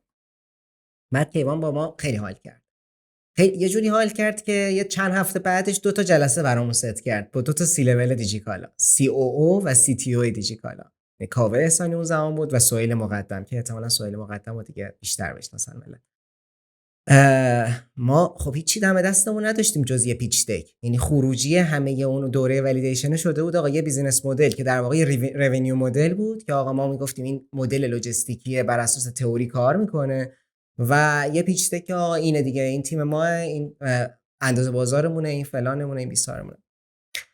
گفتیم ما چیکار کنیم؟ تو 2 هفته گفتیم باید MVP بسازیم. خیلی هم سیلیکون ولی فکر می‌کردیم، گفتیم آقا دیگه مینیمم چیزی که میتونیم بسازیم چیه؟ یه دونه جعبه کمک‌های اولیه انقدری رو بگیریم با فرز جای قفل در بیاریم براش، یه ماژول NFC رو با بدبختی راه بندازیم، به یه آردوینو وصلش کنیم. آردوینو هم خب می‌دونید دیگه وسیله بیشتر بازیه در واقع، برای تست و آزمایش است. کدو بگو کد. آره کدی که در واقع بعد می‌زدیم ماژول NFC راه نمی‌افتاد اصلا به هیچ عنوان. ما رفتیم لایبرری ماژول NFC رو دستکاری کردیم تا بالاخره کار بکنه و بعد تنها جایی که افورت گذاشتیم همین بود. به ما اصلا بلد نبودیم قسمت آره همون MIT اپلیمنتور رو بگاره. البته این بلد نبودن به نفعتون تموم میشه ها. بله. بلد باشی میری تو جزئیات و می‌خوای خفن درست کنی ها. دقیقاً البته سوال ما خیلی ماسمال بودیم ها. ببین ما تو اون پروژه دانشگاه یاد گرفته بودیم مثلا بعد تو کل ترم خوابیدی گیم هفته آخر تو باید پروژه تحویل بدی، یعنی تو می‌بودی کلی چیزو با هم کنار هم می‌ذاشتی بچسبون فلان تحویل و نمره هم بعد خوب میشد. یعنی اون توانایی ماسمالی رو توی اون 4 سال لیسانس خیلی دقیق تونسته بودیم کرافتش کنیم. اصلا حرفت خیلی درسته. این برمیگردیم به همون اول پادکست که ما به اشتباه فکر میکنیم ماها کمپانیای تکیم. کمپانی تک آجی انویدیاست که داره چیپ دیولپ میکنه. ماها پروداکت کمپانی، ماها این میریم تکنولوژی‌های باحال رو پیدا میکنیم، به هم وصل میکنیم، یه چیز جدید از توش در میاد. یعنی همین که شما رفتی NFC رو پیدا کردی، بعد رفتی وبسایت رو تو تکنولوژیشو که نمیخوای بری بنویسی. تو کمپانی محصولی، نه کمپانی تک. دقیقاً. ما اصلا اصطلاح سطل ماست رو داشتیم، میگفتیم محمد امروز سطل ماست رو آوردی با خودش دیگه، نه یعنی ماست رو بمالی به همه چی در واقع. بعد نکته جالبی که داشتیم بود که ما باید تو این 2 هفته اجراش میکردیم دیگه، ساختیم و اینا کار میکرد. احمد تنها جایی که خیلی خوب بلد نبود اپ دیولپ کردن بود، مسئول همین قسمت شده بود. واسه همین رفت یاد گرفت با این نرم افزارهایی که واسه بچه‌ها هستن بلوکا رو بذاره کنار هم یه اپ بده بیرون. این تنها کاری بود که احمد کرد. وصلش کردیم به اون سروری که محمد زده بود و این کار کرد. اپ میذاری در باز کنه، میگرفتی کنار ماژول NFC تپ درش باز میشد. این کمد صندوق کمک‌های اولیه.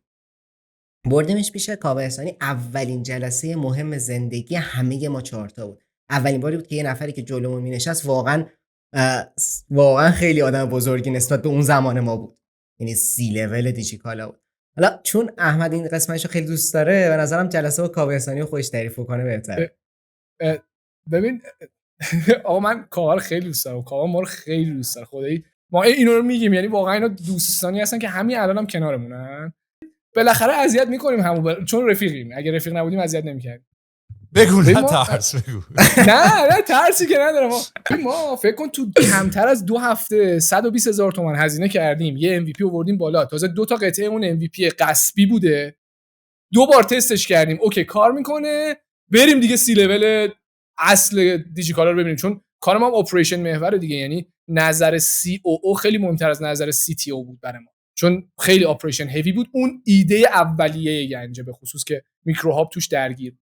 آقا ما بلند شدیم و این دونوبر زدیم زیر بغلمون و بریم. حالا اون موقع هم لشکرکشی می‌کردیم دیگه، یعنی همه اعضا رو می‌بردیم، هر کی مشاورمون و فلان همه رو می‌بردیم. سیستم نمی‌دونستیم که. آقا رفتیم انبار دانش دیجیکالا، برای اولین بارم داشتیم می‌رفتیم اونجا. بارون میومد. فکر کن آره شبم بود، بارون داشت میومد. آقا ما نشستیم CEO مثلا فرض کن یه ربع دیگه قراره بیاد. گفتیم آقا یه بار ستاپ کنیم دستگاه رو چک کنیم و اینا. آقا ما دستگاه رو چیم هر کاری می‌کردیم، مگه سوال این دستگاه کار می‌کرد لامصب. حالا همون 2 دقیقه پیشش تو دستگاه کار می‌کرد. ببین لایو دمو کار نمی‌کنه هیچ وقت. هر کاری می‌کردیم کار دیگه. 2 دقیقه قبل از اینکه کاوه وارد اتاق شه زدیم تق درش وا شد و تون دستمال برشیم عرقامون رو پاک کردیم، گفتیم خب دیگه بریم برای ارائه. من پاهام میلرزید، یعنی انقدر اینتنس بود برام. ما خیلی بچه بودیم، 22 سالمون بود. آقا ارائه رو گذاشتیم و ما ارائه‌مون هم خیلی بامزه بود. حالا ارائه ما خیلی تم خود 4 نفرمون تم فانه سوال، یعنی خیلی همدیگه دیس می‌کنیم، خیلی با همدیگه شوخی می‌کنیم، با نزدیکانمون هم خیلی شوخی می‌کنیم. الان تو شرکت هم خیلی اینجوری که بچه‌ها هم دیگه شوخی می‌کنن، یعنی این فرهنگ کاملا اومده جلو. بعد ارائه‌مون هم خیلی فاز فان داشت، یعنی اولش با جوک شروع می‌شد و بعد دیگه ارائه شروع می‌شد.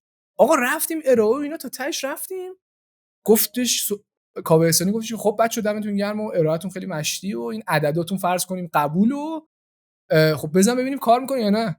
آقا ما این NFC رو می‌گرفتیم کنارش، محمد گرفت، خب دروانه شد. حالا من رفتم پیش محمد گرفتیم، دروانه شد. پرهام مهدی اومدن پیش محمد گرفتیم، مگه این در وام 10 بار زدیم، فکر کنم 1 بار در اون دانوب باکس کار کرد. حالا چی بود داستان؟ واقعا دیگه دانش جمر داشت، یعنی ما اصلا نمیتونستیم اینترنت بگیریم، ولی خب سیستم اونقدر پیشرفته بود که بفهمیم آقا اینترنت داریم نمیگیریم که تو پروداکتمون که کار نمیکرد، فقط میفهمیدیم کار نمیکنه. بعد کاوه احسانی یه نگاه به این دانوب باکس کرد، یه نگاه به آردوینو کرد، یه نگاه به ما کرد. بعدن اینو تعریف میکرد برامون، میگفت بابا من اون روز صبحش با پسرم نشسته بودم یه دونه کاردستی آردوینو داشتم کار میکردم، بعد شما اومدین یه بیزینس دارین به من پرزنت میکنین، دیدم توش آردوینو استفاده کردین. 2 تا سوال از ما پرسید که یعنی واقعا دمش گرم که این 2 سوالو پرسید و باعث شد من یه دونه تو اینستام یه دونه عکس دارم، حالا بعدن اگه چیز شد بهت میدم ببینیش. عکس بعد از این جلسه ما با کاوه احسانیه. کاوه احسانی 2 تا سوال از ما پرسید.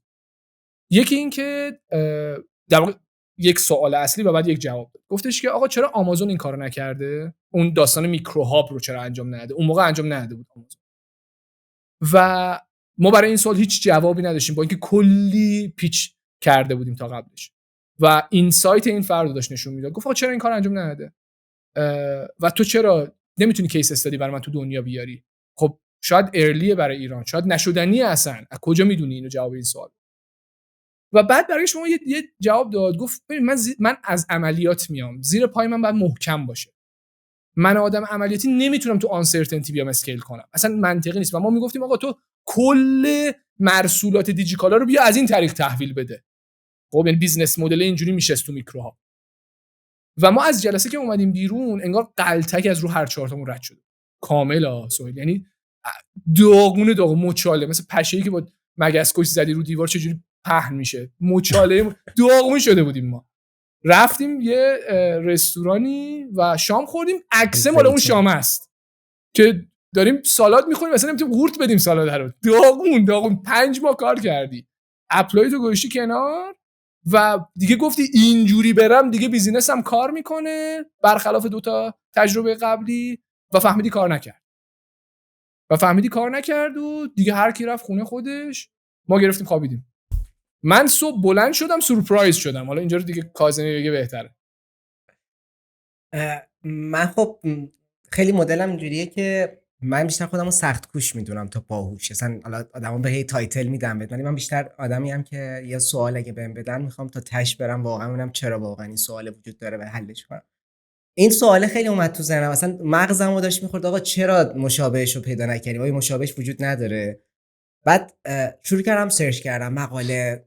یه توضیح دقیقاً دوباره میدی این ماکروها دقیقاً همون میدونم که داری راجع به بخش دوم لاست مایل دلیوری حرف میزنی، ولی دوباره یه ریمایند بکن. میکروهاب اینجوریه که آقا من یه سری نقاط در واقع بزرگ با ظرفیت زیاد رو میذارم در محل تلاقی خیابون‌های بزرگ، خیابون اصلی با خیابون‌های فرعی هر محله. تصور کن که این در واقع میدمایل میکنم از انبار اصلیم، از ورهاوس اصلیم اینجا. عملا انگار مرکز توزیع رو دیگه میتونم حذف کنم. اون میدمایل عادی که بودش که آقا مرکز میشکنیمش به تعداد زیادی از اینا. ماشین من شروع میکنه پر کردن اینا. حالا لاست مایل من دقیقاً شبانه این لوجستیکو انجام میدیم. در واقع روز بعد در واقع وقتی که میخواد لاست مایل انجام بشه دیگه ماشینا نباید بیان تا مراکز توزیع بزرگ و بسته رو از اونجا بگیرم. این دیجیکالا اینجوری کار میکرد. 4 تا تایم اسکوپ داره، 9 تا 12 12 تا 3 و الی آخر، که ماشینا اون زمان می اومدن تحویل میگرفتن، میرفتن تایم اسکوپ اول رو تحویل بدن، 30 تا بسته، یه تعدادی بسته. بعد برمیگشتن که تایم اسکوپ بعدی رو تحویل بدن، تایم اسکوپ 2 رو از دست میدادن چون این فاصله انقدر زیاد بود، این ترافلینگ انقدر زیاد بود که نمیتونستن به تایم اسکوپ 2 برسن. این به خاطر اندازه ماشین جا نمیشد اون همه بار تو. نه زمان. ببین من وقتی تایم اسکوپ دارم میذارم، چرا صبح همه رو پر نمیکرد؟ چون وجود نداره بستش. دقیقاً. یعنی از لحاظ فیل نشده، آماده نشده توی فرآیند. دقیقاً. آره. پروسس داره همچنان سورتیشن کار میکنه، داره بسته رو آماده میکنه، تو میری بسته بعدی رو که بگیری. این کمک میکنه که لوجستیک اجایل تری داشته باشیم. این مدل لوجستیک انجام دادن و دیجیکالا خیلی رو اجایل بودن در واقع داشت دلیور میکرد.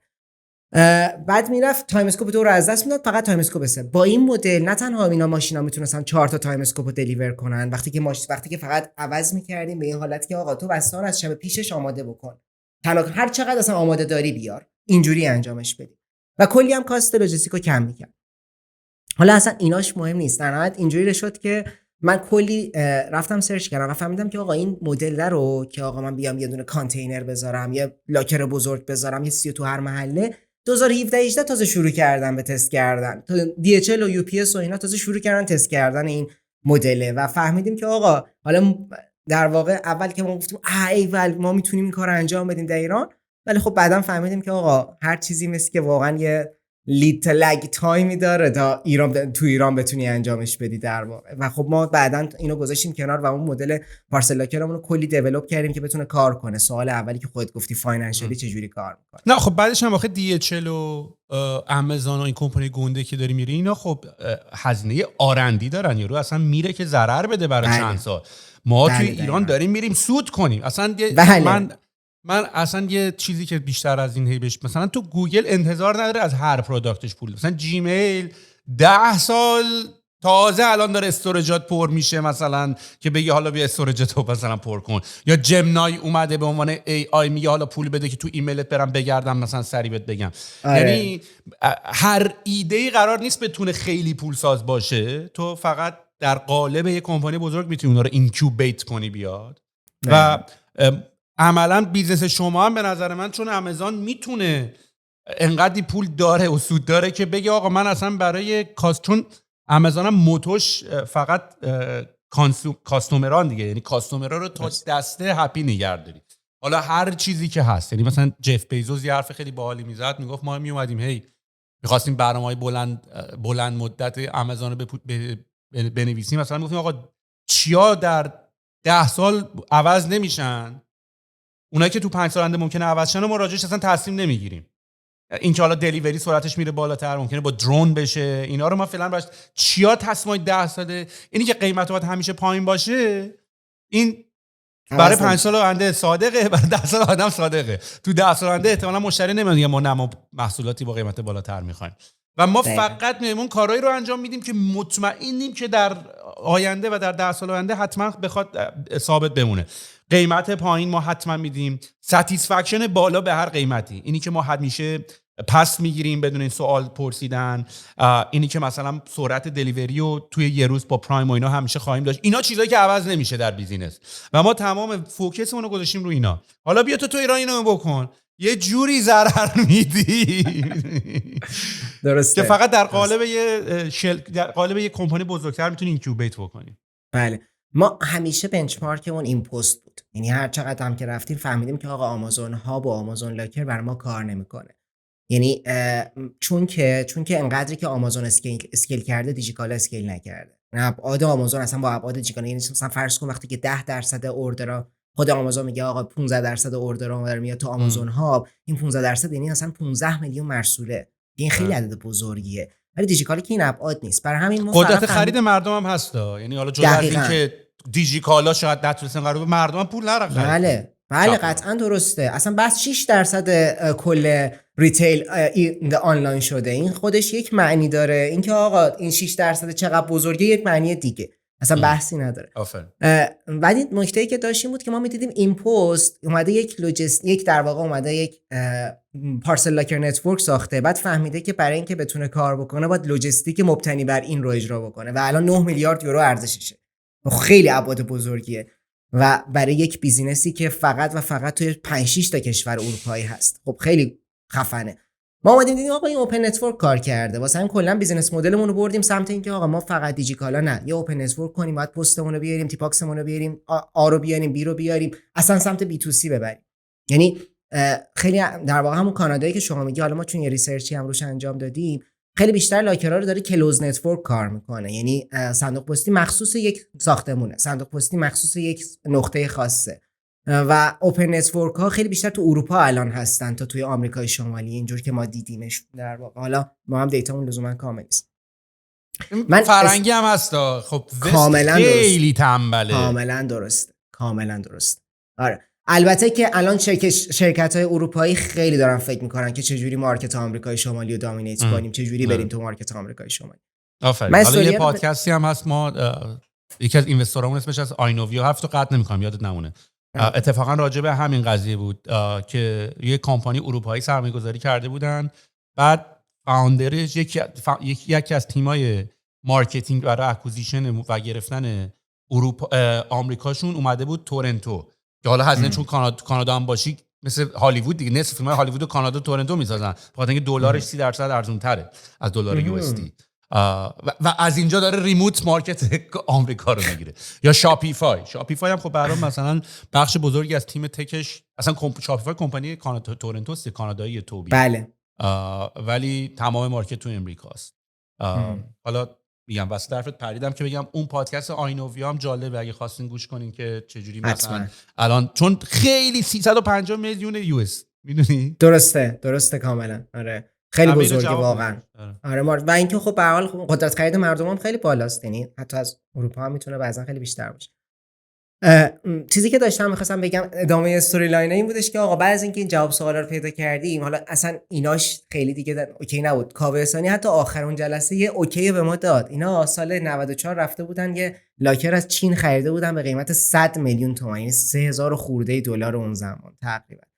و گفتش که آقا این توی جابجایی ما این کامپیوترش گم شده، برید فعالش کنید، برید یه کاری بکنید باش. اگه میتونید اینو بیارید بالا، حالا میتونیم ادامه بدیم. ما بدبختی اینو کشیدیم داخل دانشگاه. حالا تو فرض کن حراست بدبختی مذاکره و غیره. بعد گفتیم که خیلی خوب، ببین اینو ما تا 15 فروردین اینو تو تحویل میدیم. آره، ولی قبلش همه کارهای شخصی و احمد یه دیالوگ اومد اداره کرد، همه کارهای شخصیمون رو تا 20 دی ماه همه جمع کنیم. کار شخصی چی بود؟ چی دفاع می‌کردیم، دو سه تامون دفاعشون مونده بود. بعد نمیدونم اگه می‌خوایم حرکتی بکنیم برای سربازی و می‌خوایم کنکورمون رو بدیم که آقا ارشد رو قبول بشیم هم می‌کردیم، همه اینا رفت جلو. زد و ما دفاع کردیم، کرونا شد، بریم خونه‌مون بشینیم. همه چی پست بود. یعنی ما هیچ دسترسی هم نداشتیم. دانشگاه که اصلا اجازه نمیداد، چون لوکیشن ما در دانشگاه بود، ما نمیتونستیم رو همون مینیمم اچیومنتی هم که به دست آورده بودیم کار بکنیم.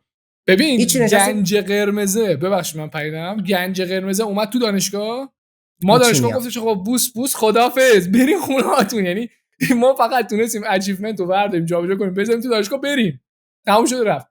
و خب خیلی اذیت داشت، یعنی با کلی ذوق و شوق حالا برو خونه‌تون. ببین ما اومد گنج قرمزه اومد دانشگاه و بعدش اتفاقی که افتاد این بود که ما رو گفتن حاجی خدافظ بریم خونه‌هاتون. و ما تازه هم تیم اپ کرده بودیم، یعنی 3 نفر به تیممون اضافه شده بودن، چون دیزاینر نیاز داشتیم، الکترونیک درست حسابی نیاز داشتیم، چون خودمون مثلا این کارا نبودیم تو این فضاها. و 3 نفر تیم اپ کرده بودیم، شده بودیم 7 نفر و گفتن خب دیگه حالا برید خونه و بفرمایید. تنها راه کار کردن با هم دیگه دورکاریه، یعنی ما هنوز نتونسته بودیم با هم نزدیک کاری کنیم. حالا گفتن حالا بعد برین خونه دورکاری کنید، تازه یه کرونایی هم هستش که الان میاد هممون رو میگیره و میکشه و فلان و اینه، اون فضاها رو بعد بیاری تو ذهنت دیگه. و ما تازه تونسته بودیم یه میخ بزنیم به دیوار. خیلی حالمون گرفته شد. رفتیم خونه و تنها کاری که تونستیم بکنیم اینه که سریال ببینیم. همینجوری ببین میدیدیم ما سریال پشت سریال، اصلا گنجه فراموش شده بود به کلی، فقط سریال میدیدیم. و شد اردیبهشت ماه که خب ما همه لاک داون بودیم، همچنان نمیتونستیم بیام دانشگاه. شد اردیبهشت ماه، من یادم یه جلسه داشتیم اون موقع، صادق شفیعی همراه با دکتر عالمی تو اون کلیک مشاورین در واقع تیم ما بودن برای این مسیری که اومدیم. صادق از طرف دانشگاه تهران بود، عالمی هم که از سمت اون تهران سایت و برگزار کننده رویداد. یادم قشنگ ما یه جلسه آنلاین داشتیم، اومدن تو جلسه آنلاین ماها دوغون پکر، خودمون خسته، اصلا نمیتونستیم با هم آنلاین کار کنیم، واقعا بلدش نبودیم. اومدن گفتم بچه شما دارین فیل میشین، مشخصه دارین انگیزه هم که داره تزریق نمیشه بهتون، از نظر روانی هم تحت فشارین، دلار و آهن و اینا هم داشت گرون میشد همزمان. گفت آقا شما دارین فیل میشین، مشخصه دارین فیل میشین. اون موقع پرهام، من اینو پرهام از طرف تو تعریف کنم، پرهام رفته بود توی گروهی عضو شده بود برای ملت پروژه میزد، یعنی انقدر دیگه خسته شده بود از اینکه فقط سریال من برام بذاره پروژه پایتون بزنم یه پولی در بیارم. و نتیجهش این شد که وقتی دیدن وضعیت تیم اینطوریه گفتن آقا ما مجوز میگیریم براتون، بلند شید بیاین دانشگاه. برای تمام تیممون مجوز گرفته شد، ما برگشتیم دانشگاه تهران. خب خیلی هم میترسیدیم دیگه، یعنی ترس کرونا خیلی زیاد بود اوایلش. حداقل اومدیم دانشگاه نفری پشت یه میز بشیم با فاصله خیلی زیاد، نمیدونم ماسکو هیچ وقت بر ندار، یه وضعیت خاص خودش. عجب دوران. ولی خیلی خوبیش افتضاح، فقط تنها خوبی که برای ما داشت این بود که برگشتیم جلو اون کموده، جلو دستاوردمون، که بابا یه سیمی قطع کنیم، یه دری وا کنیم، یه کاری بکنیم. می‌دونید انگار دستاوردته دیگه، انگار بچته، یه کاری بعد می‌کردیم روش. این اتیکش بگم. آره ببین ما همزمان که داشتیم روی این کار میکردیم چند تا جلسه میگرفتیم از اینو. خب کلا استوری ما چند تا ترنینگ پوینت داره. یکیش یه جلسه است با یه آقای به نام کچویی، یعنی آقا از حالا کارایا و اینا انجل اینوستورن. بعد ما نشستیم جلوش، ما دیدیم آقا ما اگه بخوایم پروتوتایپ بسازیم پول نداریم، نمیخوایم اصلا، حتی ریسکشو داشتیم بر نمی‌داشتیم که آقا از خودمون یه پولی خرج بکنیم، چون هممون هم یه حالتای نه چند بک‌گراندای نه چندان پولداری داشتیم، نمی‌خواستیم خرج کنیم. بعد آیکچوی گفتش که خب اوکی چقدر برای پروتوتایپتون می‌خواید؟ ما قبلش صحبت کردیم گفتیم بگیم 200 میلیون. بعد آیکچوی اینجوری شد قیافش. 200 میلیون می‌خواید برای اینکه یه پروتوتایپ بسازید؟ برید ببینید اگه نتونستید بسازید من پولشو میدم بهتون. بعد ما جلسات آیکچویی که رفت از جلسه بیرون گفتیم بچه‌ها دیگه واقعا باید ته زایه بازی هر چی دارید رو کنید. کلا 5 6 میلیون تونستیم رو کنیم و با همون یه پروتوتایپ ساختیم. یعنی واقعا ساختیم که ویدیوشو گرفتیم در عین حال که اون کمد رو داشتیم در واقع اوکی می‌کردیم دیگه اوکی کردیم فرستادیمش. حالا ما تصورمون بود که 15 فروردین میدیم با همه دیلی ها و همه تخمینای اشتباهی که مثلا بلد نبودیم کار کنیم و مهر تحویلشون دادیم. این ویدیو هم تقریبا یه ذره قبل‌ترش براشون فرستادیم که آقای احسانی یک پیام داد به کیوان که گفتش که ایول چقدر جالب بریم انجامش بدیم. 8 رک بریم ازشون بخریم. 4 تا استیشن بریم ازشون بخریم. اینجا وقتی اون لحظه اون پیام برای من فرستاد 12 شب من داد زدم وسط خونه. یه اچیومنت واقعا به دست آوردم. یعنی واقعا کار بزرگ بود برای من. اصلا خیلی مهم نیست چه کوچیکه الان واقعا مهم بود برام. و زنگ زدم احمد گفتم سگ توش هر چی باشه میذارم بیدارش میکنم. یه خانواده‌اش هم میخوام بیدارشن. و احمد بعدش هم یه توییت زد. یعنی ببین داشت داد میزد سهیلا مثلا گفت بریم انجامش بدیم. مثلا من جلو کی گفته بریم انجامش بدیم؟ چیو بریم انجام بدیم؟ داشت برام فقط داد میزد. بعد فهمیدیم بله کاوه گفته آقا بریم این حرکتا رو بزنیم. و رو چه چیزی؟ رو محصولی که ببین مینی گنجینه‌ای که ما ساختیم ما کار شیت متال نکرده بودیم که اصلا طراحی مثلا گنج‌ها با من بود، الکترونیکش با فلانی و مثلا کار تکمون دست مهدی و محمد. اصلا ما کار تولید پروداکت فیزیکال انجام ندادیم به این صورت که رفته بودیم یه آهن گرفته آهن 2 میلی متر اینجوری بودیم مثلا 1 میلی متر که ضخامت کمیه که آهن باید 2 میل باشه. ببین یه مینی گنجینه ساختیم یه کمد کوچولو وزنش شده بود 200 کیلو نمیتونیم جابجاش کنیم مثلا با یه توف مالی ماس ما اینو مثلا حالت ماکت کنار هم گذاشتیمش ویدیو رو گرفتیم فرستادیم برای کاوه و کاوه گفت آقا بریم انجامش بدیم و اومد گفت آقا در واقع چی بود اون بریم انجامش بدیم؟ این بود که بریم به این تیم اجازه بدیم که محصولی که نساخته رو بره بسازه و ما ساپورت مالیشون بکنیم. اینا بنز کافی از خودشون گذاشتن. بریم ساپورت مالی کنیم و اون محصول رو ما ازشون بخریم، محصولی که الان وجود نداره رو. نه فان ریزینگ اتفاق بیفته، نه خیلی ساده آقا من 40 میلیون تومان میدم 4 تا گنجه 8 تا گنجه ازتون تحویل میگیرم دان. کل دیلیم بود. و ما اون گنجه چینی‌ها رو بهشون تحویل دادیم آخر تابستون که من میگم پرهام بهم زنگ زد بلافاصله توییت زدم گفتم من خیلی توییتری نیستم ولی اونجا این توییت برام جالب بود. گفتم من واقعا باورم نمیشد مثلا این اتفاق بتونه برای آدم بیفته و اینجوری یه زنگ داشته باشه من یه نفر. و تابستون سال 99 ما یک بار دیگه 2 تا کارآموز به تیممون اضافه کردیم و دیگه یعنی بازیمون اصلا برگشت.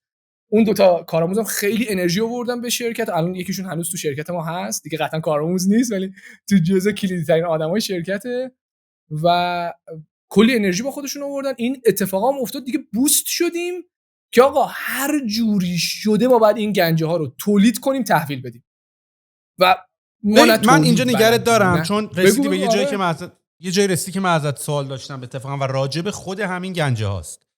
یعنی اصلا 2-3 تا سوال برای من اول اصلا به وجود میاد که بیزینس گنجه ساخت این گنجه هاست، ساخت تکنولوژی ترکینگ اپریشن فرستادن ایناست. بعد این گنجه ها رو نمیشد وارد کرد یه چیزی از چین، حتما باید میساختی اینا رو. بعد بحث سکیوریتیش اصلا مطرحه. شما یا به عنوان امانتدار، به عنوان بیمه دزدیدن اینا، یکم بیا راجع به این گنجه ها حرف بزن ببینم چجوری اینا رو کارتون این بود اصلا گنجه کار شما بود بعد میساختین اینا رو حتما. ببین نگاه کن بذار دو تا پوینت داشته باشیم. یکی الان من جواب سوالتو یه بار بدیم با پرهام که جنس این باشه که آقا ما در سال 99 چه تصویری از این سوال داشتیم، چه جوابی برای این سوال داشتیم. یکم جواب الانمون باشه بعد از گذر آقا ان سال از این بیزینسه واقعا اگه برگردی عقب با دانش الان اون موقع چی کار میکنی. و ببین اون موقع ما نگاهمون این بود که ما واردات هزینه‌اش زیاده. چرا؟ چون دیجیکالا رفته بود یه سری گنجه آورده بود 100 میلیون تومان براش آب خورده بود. رفتیم علی بابا رو چک کردیم عدداشون نگاه کردیم و دیدیم تو اگه بخوای تو تعداد کم ورداری بیاریش قیمتش منطقی نیست. یعنی برای پس استارتر تو دیجیکالا نمیتونی قبل از شما می‌خواسته این بیزنس رو انجام بده، آره براش ازش بالا بوده. آره 3 بار ترای کرده بوده این بیزنس رو بله. و نتونسته. چون میگم این سوال پیش میاد چرا دیجیکالا خودش این کارو نمیکنه. آره بله. تو ساختار گول تور دیجیکالا 3 بار ترای کرده بود که این بیزنس رو حداقل ما اون چیزایی که آگاه بودیم 2 یا 3 بار ترای کرده بود که بیاره بالا. من نتونسته بودم چون افراد خب تمرکزشون روی چیز دیگه است. اینو قبل از اینکه اصلا به ایده گنج فکر کنین میدونستین که دیجیکالا اینو ترای کرده نه ما اینو تو مسیر فهمیدیم. چرا یه بخشی میدونستیم. ما یه بخشی میدونستیم. یه رقیبی وجود داشت قبل از ما، اون زمان اسمش لاک پست بود. آره لاک پست بود که اینا با لاک پست نگوشیشنشون فیل شده بود. ما این رو میدونستیم. یعنی این دیتا رو داشتیم قبل از اینکه نگوشیشنمون رو باهاشون شروع بکنیم در واقع. دیجیکالا با لاک پست بود خواسته بود دیل ببنده. بله. و نتونسته بودن دیلو کلوز کنن، یعنی نشده بود که آره مایندست نخونده بود، به هم آدما حال نکرده بودن با هم. دیجیکالا دنبال چی بود؟ دیجیکالا دنبال این بود که شما چه مسئله رو حل کنید؟ مسئله صندوقا رو حل کنید. چرا با اونا دیلش نشد؟ خودش نتونسته بود بکنه ولی گفت با شما امتحان میکنم. ببین واقعا بگو پرهام. ببین واقعا به نظرم اصلش اون بحث همون سوال حرفی که زدی کلیک کردن است. ببین ما با کیوان، با کاوه و با افراد بعدی که از سمت دیجیکالا درگیر این تیم شدن، تیم باهاشون داشت کلیک میکرد و ما نرفته بودیم بگیم آقا روز اول بیا به من مثلا 1 میلیارد تومان بده، من یادمه 1 میلیارد تومان بده من برم مثلا فلان کارو بکنم. اصلا بازیمون اینجوری نبود. اینجوری بودیم اتفاقا بیا کوچیک گام برداریم، ما هم حوصله داریم، ما صبرشو داریم، سعی میکنیم صبر رو داشته باشیم. اینجوری بگم درست‌تر این جمله، سعی میکنیم صبر رو داشته باشیم ولی به استپ با استپ با هم دیگه بریم جلو. و حال کرده بودم با اون استپ. کاوه احسانی بعدن، یعنی ما اون ویدیوها رو که براش تابستون فرستادیم خیلی بعدترش گفتش که من فکر نمی‌کردم شما کننده کار باشید. چرا؟ چون من 4 تا دونه بچه دیده بودم و با اون دانوب باکس خب تو نمیتونستی به من اثبات کنی که من کنندم. تجربتم که نمیتونست اثبات کنه من کنندم. تنها چیزی که میتونست اثبات کنه به کاوه اینه که ببینه که تو ترک نکردی حل کردن اون سوالو، بی خیال سوال نشد. حالا سوال هر چیزی هست در اون زمانا. ببخشید من چی بگم. ببین من یه ایده دارم، کلا یه اعتقادی دارم در این مسئله، اونم اینه که خیلی‌ها میان نگاه میکنن فقط میگن که آقا اون ترکیب برنده، اون فقط ترکیب کوفاندری است که باعث انجام یه پروژه میشه. من میگم اگه شما دنبال اینوستوری، ترکیب خودت و اینوستورت با هم دیگه باید برنده باشه. یعنی هم مایندست تو باید با اون بخونه، هم مایندست اون با تو. من اینجوری میبینمش. نه درست میگی. و بابت خیلی از کسایی هم که این سوال براشون پیش میاد که چرا دیجیکالا خودش این کارو نمیکنه، دیجیکالا اگه خودش هم بخواد این کارو بکنه خب همین کارو باید بکنه دیگه. یه تیمی که آلردی بهش داره فکر میکنه، فکر رو ذکرش اونه، غمش اونه، رفته تگ برای خودش هم بخواد بکنه، تیم باید درست کنه دیگه. بعد آدم استخدام کنه بیاد این کارا رو بکنه. خب چرا من برم این سری آدم بیارم 2 ساعت براشون توضیح بدم، برم ازشون انرژیشو بخوام، خود اونا میخوان هی بیان به من بگن که چیکار کنیم در صورتی که یه تیم خود مختار خودش استارتاپ کوچیکه اینا برام برای من فیگورات کنن چه جوری باید این کارو انجام بدیم. دقیقاً. و ما اون زمان اون کامبینیشن ما و اون تیمی که در دیجیکالا تصمیم گیر بود روی مغزی داشت کار میکرد، با هم دیگه میخوندیم. یعنی حالا به هر دلیلی، اصلا من کار ندارم برنده بازنده هر چیزی، ما با هم فیت شده بودیم. حالا ممکنه یه کامبینیشن دیگه هر طرفی عوض میشد این کار نمیکرد. به جای کاوه احسانی و سهیل اونور یه آدم دیگه بودن، شاید ما دیگه الان نمیتونه، اصلا نبودیم اینجا، کانادا و آمریکا بودیم. این چیزی که حالا بودش تا اینجا، ما از همون آذر 99 بعد از اینکه این داستان در واقع محصول رو ساختیم و اینها، دیگه مذاکره جذب سرمایه رو شروع کردیم. مینوایل یه 2-3 تا آفر دیگه هم اومد برامون. یه سری سوال فکر کنم احمد می‌خواستی جواب بدی. آره من یه موردی رو سوال پرسید، اینو بی جواب نذاریم. سوال پرسید که آقا ما واقعا کارمون گنج ساختن بوده یا بعد می‌رفتیم گنج رو می‌آوردیم یا تک رو بعد دیولپ می‌کردیم.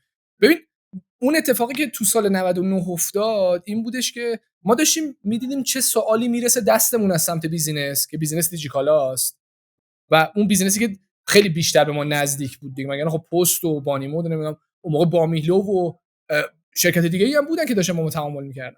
ولی این شرکت میگفتیم آقا سوال چیه؟ میگفتش که آقا برای من الان 4 تا استیشن سری فعال کن، ولی فعال کن که من بتونم به مدیر ارشد ترام نشون بدم و بتونیم یک سری اتفاقات رو رقم بزنیم. ما نمیتونستیم برای اون تایملاین برای اون نیازمندی و با اون هزینه کرد بریم واردات انجام بدیم. باید میتونستیم توی ایران با هر ضرب و زور شده ما بسازیمش، سال بعد اسقاط بشه، ولی بسازیمش سال بعد اسقاطش کنیم. تو اون استیت نمیتونستیم بیام یه همچین تصمیم بگیریم. یعنی مجبور شدیم گنجه رو خودمون طراحی کنیم و خودمون تک هاردورش رو بیاریم بالا فولی، تک سافتورش رو بیاریم بالا فولی. حالا من که میگم تک در اون زمان میشه یه تک دیگه، حالا خیلی بزرگش نکن فکر کنید یه خبریه، ولی باید اون کارا رو خودمون انجام میدادیم. چرا؟ چون زمان مطرح بود، هزینه هم مطرح، نه بعد بزرگش میکردیم در حد یه پروژه، یه چیز خیلی عظیم. بله.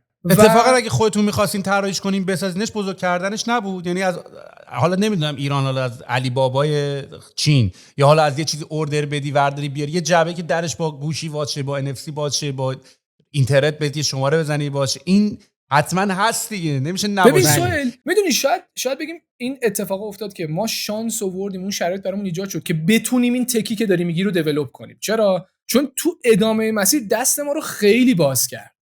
ما الان طرح فیزیکالمون دست خودمونه، تولید کننده رو ما انتخاب میکنیم کی باشه، قیمت رو سرش مذاکره کنیم. ما الان رو قبول دارم که فلان قطعه کمیاب شد تو ایران، جایگزینش میکنم سریع. یعنی خیلی مچ شد با شرایط کشور ایران، خیلی مچ شد. ما رازبری پای یه دفعه کم میشه، نمیدونم فلان قطعه آیسی کم میشه، اگه من تکر نشم که خودم نمیتونستم سریع جابجا کنم بازی رو. برمیگردم به اون سوال اولت، آقا اون هزینه رو داری چجوری کاور میکنی؟ بخشش جوابش اینه که آقا ما یه هزینه تکی دادیم 2 سال که دیجیکالا کنارمون بود، اون کاوه احسانی، سهیل و کیوان امثال کنار ما بودن که اون دانشه به وجود بیاد که نچش بشه این اتفاقی که الان داریم در ادامه میبینیم، بیاد انعطاف پذیری زیادی بده. ولی اگه برگردی به اون دوران، اگه هزینه بیشتری میتونستیم بپردازیم، یعنی پول بیشتری میتونستیم بگیریم تو اون قرارداد، احتمالاً میشد آوتسورس کرد هاردور رو. متوجهم. یعنی به هر حال چون شما به قول خودتون اگه درگیر یه کمپانی و بیزنس دیگه میشدین، عملا دیگه خیلی اینتלקچوال پراپرتی و آی پی هم نداشتین. حالا شاید یک از این من نمیدونم چقدر براتون asset حساب میشه این صندوقچه. حالا دوست دارم یه مقداری از این تکنولوژیشو از اینم بهم بگین که اصلا جزء asset کمپانی حساب میشه اینا یا آهن پاره آخر محسوب میشه. بعد بحث سکیوریتیش هم هست، اینا به این راحتی وا نمیشه یا چون تو یه جای خیلی پابلیک زایه است؟ بذار من اینا رو می‌نویسم که بهشون حتما برگردیم. الان تو این فازه میدونی بریمش بپردازیم خیلی خیلی دیپ میشیم تو تکه و میتونیم دیپ بشیم، ولی یه ذره جلوتر بزنیم. سوال این بوده که توی اون بازه زمان اولش براتون مغروم به صرف تر بود که خودتون میساختین تا اینکه بتونید آماده پیدا بکنین که یکم کانتر اینتویتیو البته، ولی میک سنس کرده دیگه. آره. حتی خب تو ایران لیبر ارزونه، یعنی شاید واقعا بخواستی بدی این میله ها رو بدی، یعنی هزینه کار ارزونه که بدی میله ها رو بده برای من، یه جعبه بکن برای من. آره. ببین من الان یه چیزی بگم فقط برای اینکه بدون آخرشو بیام اول بگم. ببین ما الان هزینه ساخت گنجه هامون از چین ارزون تره. اوکی؟ یعنی اونقدر تونستیم از اون سوبسید انرژی، از سوبسید آهن، سوبسید لیبر و کنار هم گذاشتن این اتفاقات افیشنسی بکشیم بیرون که هزینه ساختمون از چین ارزون تر شده. تو اگه ازت بپرسن تو چه بیزنسی هستی، یعنی مثلا دیپ بخوای کمد سازیم نه کمد سازی نیستیم واقعا. ببین اگه الان بپرسن از هر کدوم از ما 4 نفر و از هر کدوم از بچه‌ها شرکت بپرسن واقعا بیزنستون چیه، میگیم IoT است. یعنی ولیو اصلی توی IoT نشسته که ما بلد شدیم روش هاردور دیولپ کنیم، یعنی اینترنت رو جون بدیم بهش. این اون اتفاقی که تو گنج افتاده و داریم سعی می‌کنیم به جاهای دیگه هم بدیمش. حتی فرصت بیزینس ما داره از اپریشن میاد، یعنی ما اپریشن فرست مایل لاست مایل رو فهمیدیم و میدونیم کجا اگر آن چیزی که اون زیر ساخته رو دیولپ کردیم رو بیایم فیت کنیم میتونیم از توش پول در بیاریم. یعنی همین الان از بگو این گنجه‌های شبکه بندی یا سایزهای مختلف دارن دیگه. مثلا جارو رو که تو نمیتونی، تیوی رو که نمیتونی بکنی توی هر نه. ببین 2% اوردرهای پستی ایران که صاحب دارن یعنی دارن در واقع ترک میشن توسط یک کمپانی لوجستیک. میدونید دیگه لوجستیک ایران نزدیک مثلا 60-70% کسی نمیدونه این محصولات صاحبش کیان. یعنی منظورم از صاحب اینه که یک شرکت خیلی معتبری داره اینا رو دلیور نمیکنه. موتوری عباس آقا، موتوری اصغر آقا، یه سری اینا هستن تو بازار تهران کلی از اینا دارن دلیور میشن. همه دارن عرق میبرن. ما نمیدونیم آقا، ما نمیدونیم. ای بابا چرا میخند؟ ما نمیدونیم. آره مثلا دونستنی نیست دیگه، حدسیه. آره از اون 700 میلیون ارد مرسوله‌ای که میگن وجود داره 2%شون 2 تا 5%شون لارج آیتمن. آقا ببخشید من فکر کنم احمد یه چیزایی میدونه. اینا صندوقای توش پر عرقه نیستش. ولی ما الان کلوز نتورک من نظر دراپ آف، یعنی از نظر گذاشتن مرسوله فعلا نمیشه این اتفاق بیفته توی این پلتفرم. ولی اگه سوالت این باشه که و این سوال ولیدیه ها توی ایران، من اصلا فکر کنم شما... سر من آره. پادکستم فکر کنم با مرشاد پزشک و مهدی نایبی که الو پیکو داشتن، دیگه از بحثایی بود که توی این پیکا چی هست اصلا. هیچکی نمیدونه. آره تو یک زنگ زدی یارو به یارو میتونی بگی مواد منفجره برام از نهاد استفاده. بله. ما الان نمیدونیم کوریر پست، کوریر دیجیکالا، کوریر بانیمودی که داره تو گنجه بسته میذاره آیا با صاحب مرسوله هماهنگ نکرده که یه چیز دیگه هم بذاره کنارش که اون بره برداره. اینو داریم ترک نمی‌کنیم. متوجه نمیشم ترکش کرد مگر اینکه واقعا این مشکل اصلا نمیشه. اما پلتفرم اصلا وظیفه‌ش این نیست. یعنی تو اگه بخوای هی به اینا نگاه کنی پلتفرم رو نمیتونی رشد بدی. قانون باید بیاد کنار، دست تو دست هم به قولی یواش یواش برید جلو. ما روز 30 و چندم آغاز کارمون که بود، پلیس فتا زنگ زد به شرکت، به بچه‌ها، گفتش که در فلانو به نگه دار، یه نفر میخواد بیاد اینجا بسته‌شو برداره که اون معطل شه اونجا که بسته‌شو بیا ما برسیم بهش. همون روزای اولی که ما اومده بودیم وارد درمان تمام شد رفت. ولی واقعا این گنجه به درد این دیلای جنایی هم میخوره. به شدت به درد میخوره. پولا رو بذار تو صندوق. من خودم بعدا سر یه ساعتی میرم برمیدارم. آقا اسپویل نکن آینده شرکتو، اسپویل نکن زود نگین. آقا واسه اینا بیزنس پلناست. ما اینا رو داریم ولی خب هیچ وقت پابلیکش نمی‌کنیم. ببین یه دفعه دیدیم مثلا ما با کارتل داریم دست میدیم، مثلا نشستیم دور یه میز، پادکست کارتل هم میتونیم مثلا اون موقع ضبط کنیم، از این طریق احتمالاً شدنی بشه. برگردیم اون داستانه، برگردیم از حاشیه نزنیم. آقا ما آذر 99 شده بود، اولین جلسات جذب سرمایه‌مون رو گذاشتیم، آدمای جدید وارد قضیه شدن، یه علیرضا کامرانی‌آفرین اومد تو بازی در کنار اون سی لولای دیگه واسه اینکه جذب سرمایه رو انجام بدیم. ما اسفند 99 دیل رو کلوز کردیم، به این نتیجه رسیدیم که آقا دیگه دیجیکالا از طریق دیجی نکست، شرکت دیجی نکست و دیجی اکسپرس سرمایه گذاری میکنه رو گنجه. دانشگاه تهران هم گفت منم بازی این همه بهتون جای مجانی دادم، دوره دادم، منتورشیپ دادم، چای بیسکویت. آره چای بیسکویت دادم، منم بازی، منم یه درصد سهامی دارم. ما گفتیم اونم سگ خور باشه. ولی بعدش اتفاقی که افتاد این بود که سر ترمای قرارداد توی اردیبهشت 400 اینا با هم مشکل خوردن با دیجیکالا و ما یه تیمی بودیم که فقط و فقط میخواستیم بشه، برامون اهمیت نداشت دیگه الان چه اتفاقی داریم، چه بلایی سر کی میاد، فقط و فقط میخواستیم بشه. ولی این وسط داشتیم له میشدیم، به این قور بزن به اون قور بزن که آقا کوتا بیاد کار جمع بشه. دیگه انقدری ما قور زدیم و انقدری دیگه دانشگاه هم دیگه یک ساکسس استوری نداشت تو این دانشگاه کارآفرین و این شعارا اینجوریش که کوتا اومد. خرداد 400 ما دیلو کلوز کردیم دیگه فاینالی و تیر 400 اولین سرمایه گذاری روی گنجه انجام شد. اون زمان عدد 3 میلیارد و 100 میلیون تومانی که مثلا 300 میلیون تومانی شد دانشگاه بود.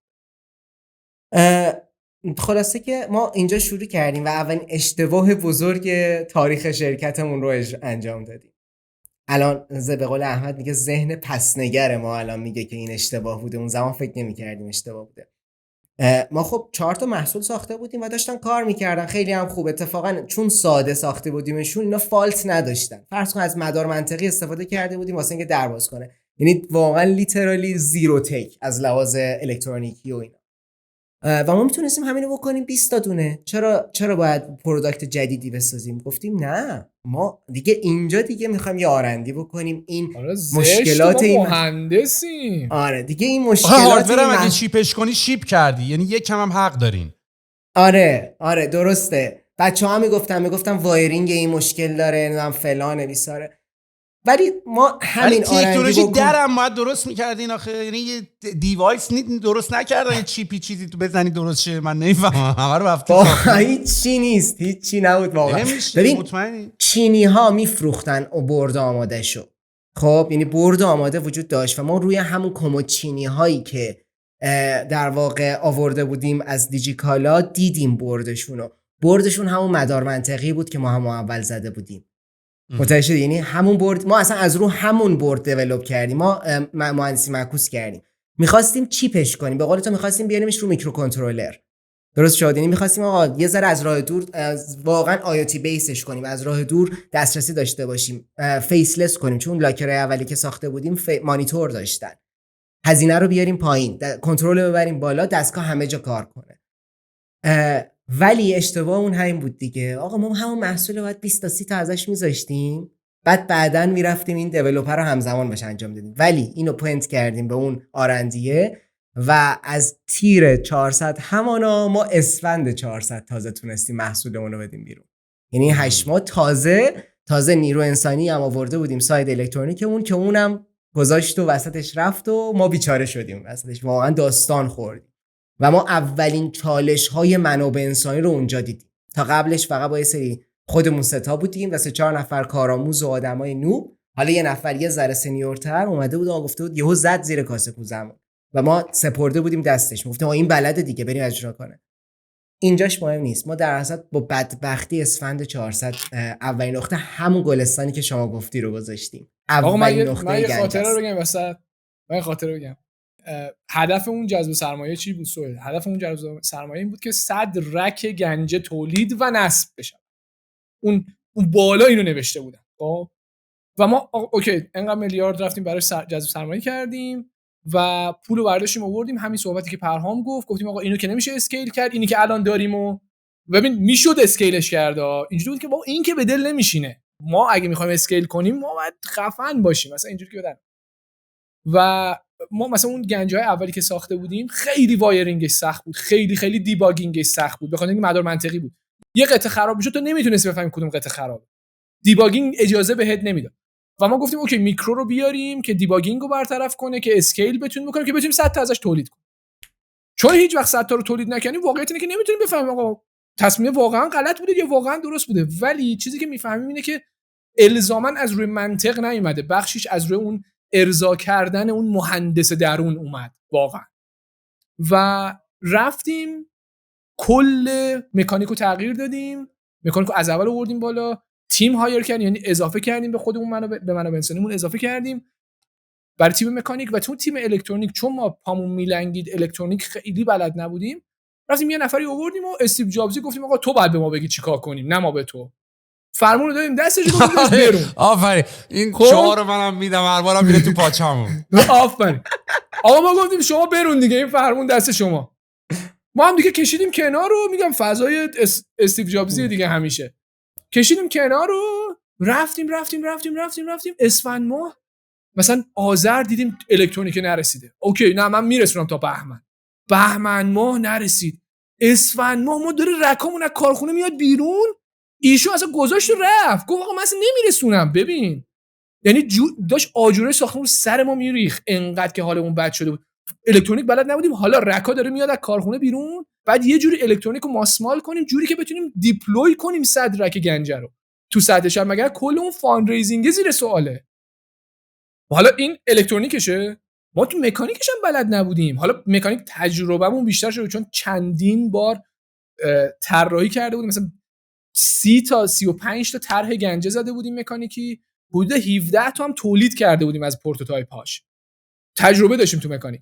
ولی با این تجربه من قشنگ اینو یادم، ما پاییز بود، حالا فکر کنم اواخر پاییز بود اگه اشتباه نکنم. آقا ما و یکی از این بچه‌ها محمد حسین که اون موقع توی مکانیک بود، منم خب توی مکانیک بودم، آقا رفتیم کارخونه که چی؟ که امضا کنیم که بله نمونه ساخته شده مورد تایید ما است، از روش 100 تا تولید کنید. چند میلیارد؟ مثلا فرض کن مثلا ما اگه 3 میلیارد جذب سرمایه کردیم، مثلا 2 میلیاردش مال این بود. خب یعنی انقدر ما کپکس اینتنسیویم، خیلی هزینه‌های تولید گنجا زیاده، خیلی بیزنس کپکس اینتنسیویه، خیلی کار سخته. یعنی اصلا امضا کردن این فشار زیاده. ما کل دارایی‌های هممون رو میذاشی رو هم دیگه 500 میلیون نمیشد، هممون یعنی کلیامون هم میذاشی تو این بازی‌ها 500 میلیون نمیشد با هم دیگه. حالا بعد میرفتیم یه 2 میلیارد امضا می‌کردیم، میگفتیم آقا این مورد تاییده. رفتیم کارخونه سهیل، درای گنجه ها باید منطقاً این شکلی باشن، یعنی موازی با زمین و عمود بر محور دوران در. این منطقه اینه که یه در چه شکلی باشه دیگه تو ذهن هممون. درای ما به جای که موازی با زمین باشن کج بودن، یعنی مثلا 7 درجه زاویه داشتن. بعد جو تق این درا اومده بودن پایین، بعد گفتم بله این نمونه شماست بسازیم از روش. ما نمیتونیم ددلاین عوض کنیم، 2 نفر رفتیم تو کارخونه نمیتونیم ددلاین رو بندازیم عقب، یعنی اون روز باید تایید میدادیم ما رو هر چیزی که بود. نمیتونیم ددلاین عوض کنیم. 7 درجه افتادگی در داریم ما. ببین یه چیزی به ما گذشت اون روز، به من و محمد حسین، تا بالاخره یه ایده زدیم که این در کج همون لحظه تستش کنیم صاف بشه، مطمئن بشیم که صاف میشه و همون لحظه امضا کنیم کاغذو بگیم آقا اینو تولید کن تو کمتر از 7 ساعت. به دیگه حساب کن چی به ما گذشت از نظر روانی. من میگم من هنوز ترسناک ترین لحظه گنجه برام اون لحظه که دیدم این درا کجن، نور خورشید از لای در داره رد میشه، من دارم خورشیدو میبینم اون پشت. یعنی خیلی لحظه بدی بود، خیلی لحظه بدی. و حالا فکر کن با بدبختی رکا رو درست کردیم، مکانیکش اومدیم، الکترونیکش هوا رفت. تنها شانسی که ما داشتیم واقعا تیمی بود که گنجه داشت. یعنی بچهای تیم الانم میگم جلوشون هم گفتیم واقعا یکی یکیشون گلن.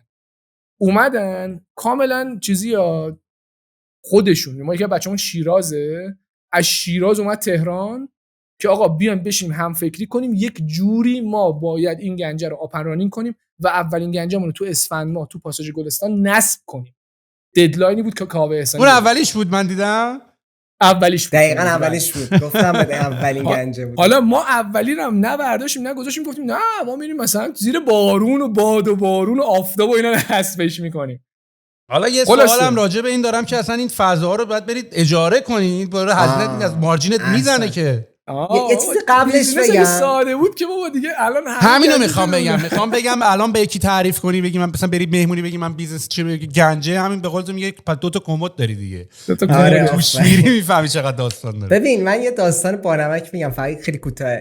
اون روزی که همین درا مشکل دراویش اومده بود، یه سری از این مام بابا اومده بودن شرکت، حالا بی دلیل یه سری چه با مام بابای خودمون بودن دیگه همش. یه سری چیه اومده بودن اونجا، نه ولی چرا گعده گرفته بودن. بعد من زنگ زدم اینا چون اینا خیلی وقت بود اینجا بودن و می‌خواستم برن، گفتم احمد ما اصلا چرا نیومدید، ما اصلا زنگ زدم گذاشتم رو اسپیکر، بعد این تیکر رو حذف کن حالا بعدن. ولی گفتش که بابا ما گیده شدیم، بلند داد زد، کل اینا همه داشتن میشنیدن. بعد یکی از این مامان بابا نشنیده بود، گفت به شوهرش گفت، همسرش گفتش که چی گفت، اونم در گوشش گفت ما شدیم.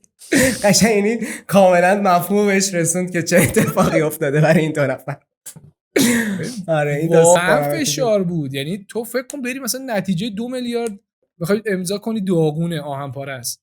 حالا ببینید با هر دنگ و فنگی که بود ما گنجه رو رانش کردیم، 6 رک اولمون رو توی گلستان نصب کردیم قبل از زمستون، یعنی قبل از اینکه سال بگذره، سال 1400 اسفند ماه نصبش کردیم. با یه بدبختی استیکر زدیم، مثلا ما استیکر نمی‌دونستیم چجوری باید بزنیم، اصلا استیکر زدن چه جوریه تو ایران، این استیکر گایا کیان، اصلا اینا رو نمیدونستیم هیچکدوم. خودمون استیکر برداشتیم رفتیم اینجوری هی میچسبونیم روی این گنجا، باد میومد این استیکرها رو میبرد، نمیدونم سایزاش اشتباه بود، یه وضعیتی. با هر بدبختی بود، با هر بدبختی. ببین بالای گنجه های ما مثلا 6 تا هاب یو اس بی خورده بود، همون یو اس بی تو یو اس بی تو یو اس بی که مثلا یه فلان قسمت باگ الکترونیک رو بتونیم دور بزنیم که کار کنه. خب با هر بدبختی بود این گنجه رو آوردیم بالا، آپن رانینگش کردیم، توش بسته اومد، تو دیجیکالا تعریف شد، تو سایت دیجیکالا و بسته گرفت قبل از حالا تا کی؟ قبل از تا کی؟ تا خرداد بسته گرفت. یعنی فروردین ملت رزرو کرده بودن که خرداد بسته‌شون رو تو گنجه بگیرن.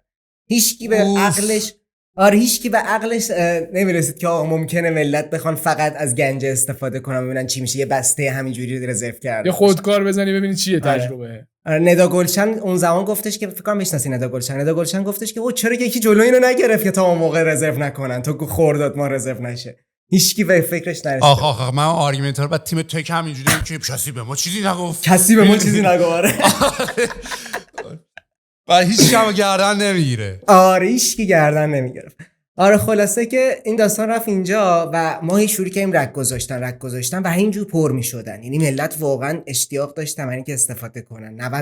90% خیلی آخه ببین این مشکل من تو ایران من زیاد باش روبرو میشدم که حتما باید یکی خونه باشه و اصلا تو توی اون 2 ساعت تایم فریم استرسی که تلفنت زنگ می‌خورد که تو تایم فریم هم هیچ وقت نمیومد. آخه بعدش هم این بود تو زندگیت کنسل میشد واسه اینکه وایسادی یه دونه بسته برات بیاره. بعد پیکام آخه یکم نامردی میکردن یا اصلا، یعنی من یادم، یا اصلا نمی اومدن میگفتن اومدیم، یا یارو بله. اومده یه سوک کرده رفته. میدونی خیلی از این اتفاقا میافتاد. واسه همین این واقعا منم ترجیح میدم که آقا بذار اینجا، حالا خودم هر موقع حال داشتم میرم ور میدارم دیگه.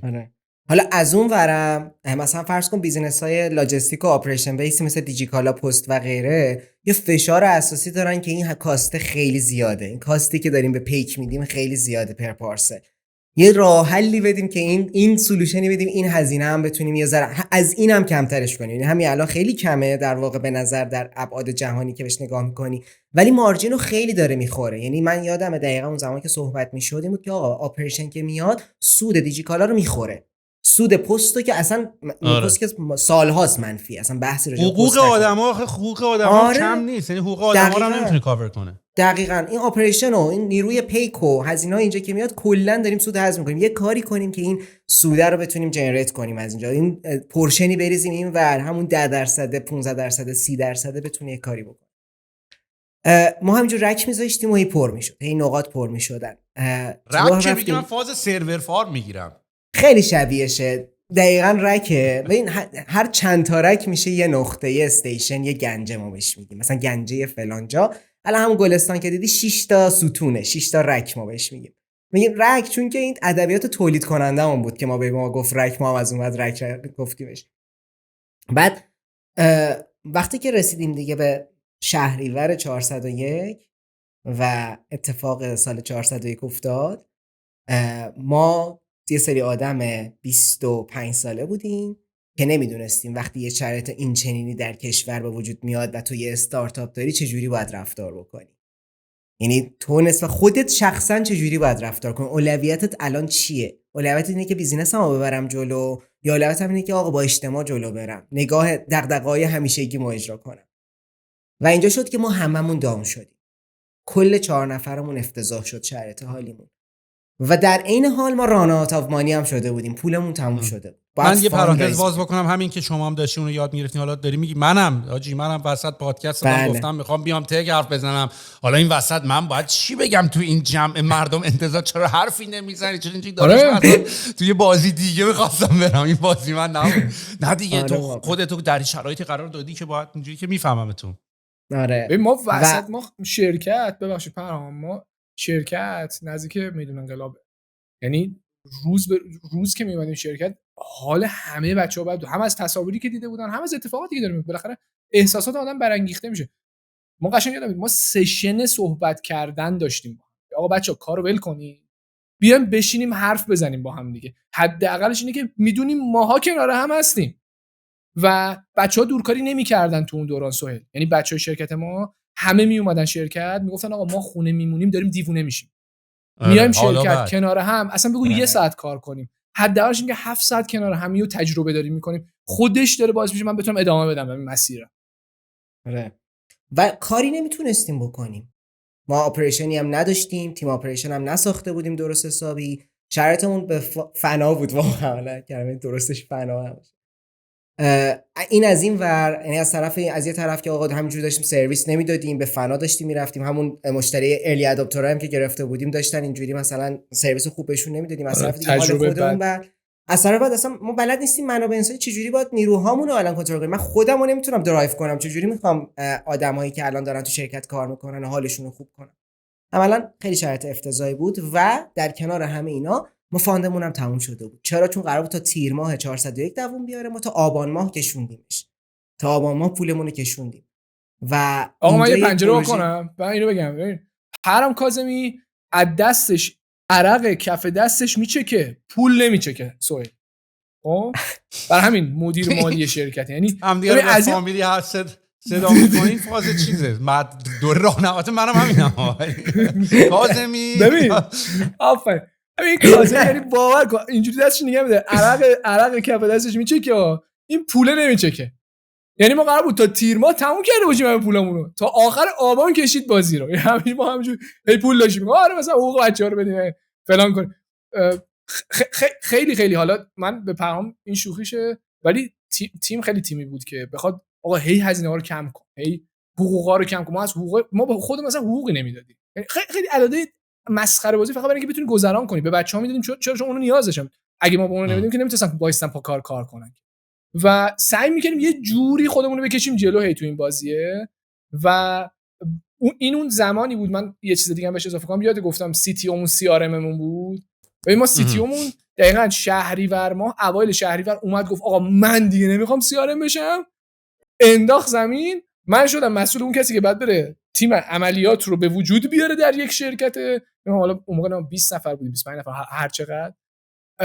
و بعد ما رفتیم تیم عملیات میساختیم. حالا اون اتفاقم افتاده، حالا خراب، گنجه ها اوضاعش بد، تیم هنوز ساخته نشده، حالمون بده. میگم اینا رو بذار کنار، میگه حالا پولم داره تموم میشه و تو باید بری حالا فاندت هم ریز بکنی. یعنی همه اینا رو که داریم میگیم با پرهام، یه وقت این برداشت نشه ما داریم میگیم وای ما به ما خیلی سخت گذشت، ما بیچاره‌ایم، از همه داستان استارتاپ همینه. این آفرین سختی میاد بعد حلش کنین، سختی میاد بعد حلش کنین. یعنی سوالی که ما اون موقع باش مواجه شده بودیم حل کردن این سوال بود که چگونه باید زندگی در خاورمیانه است دیگه، همینه که هست، واقعا همینه که هست.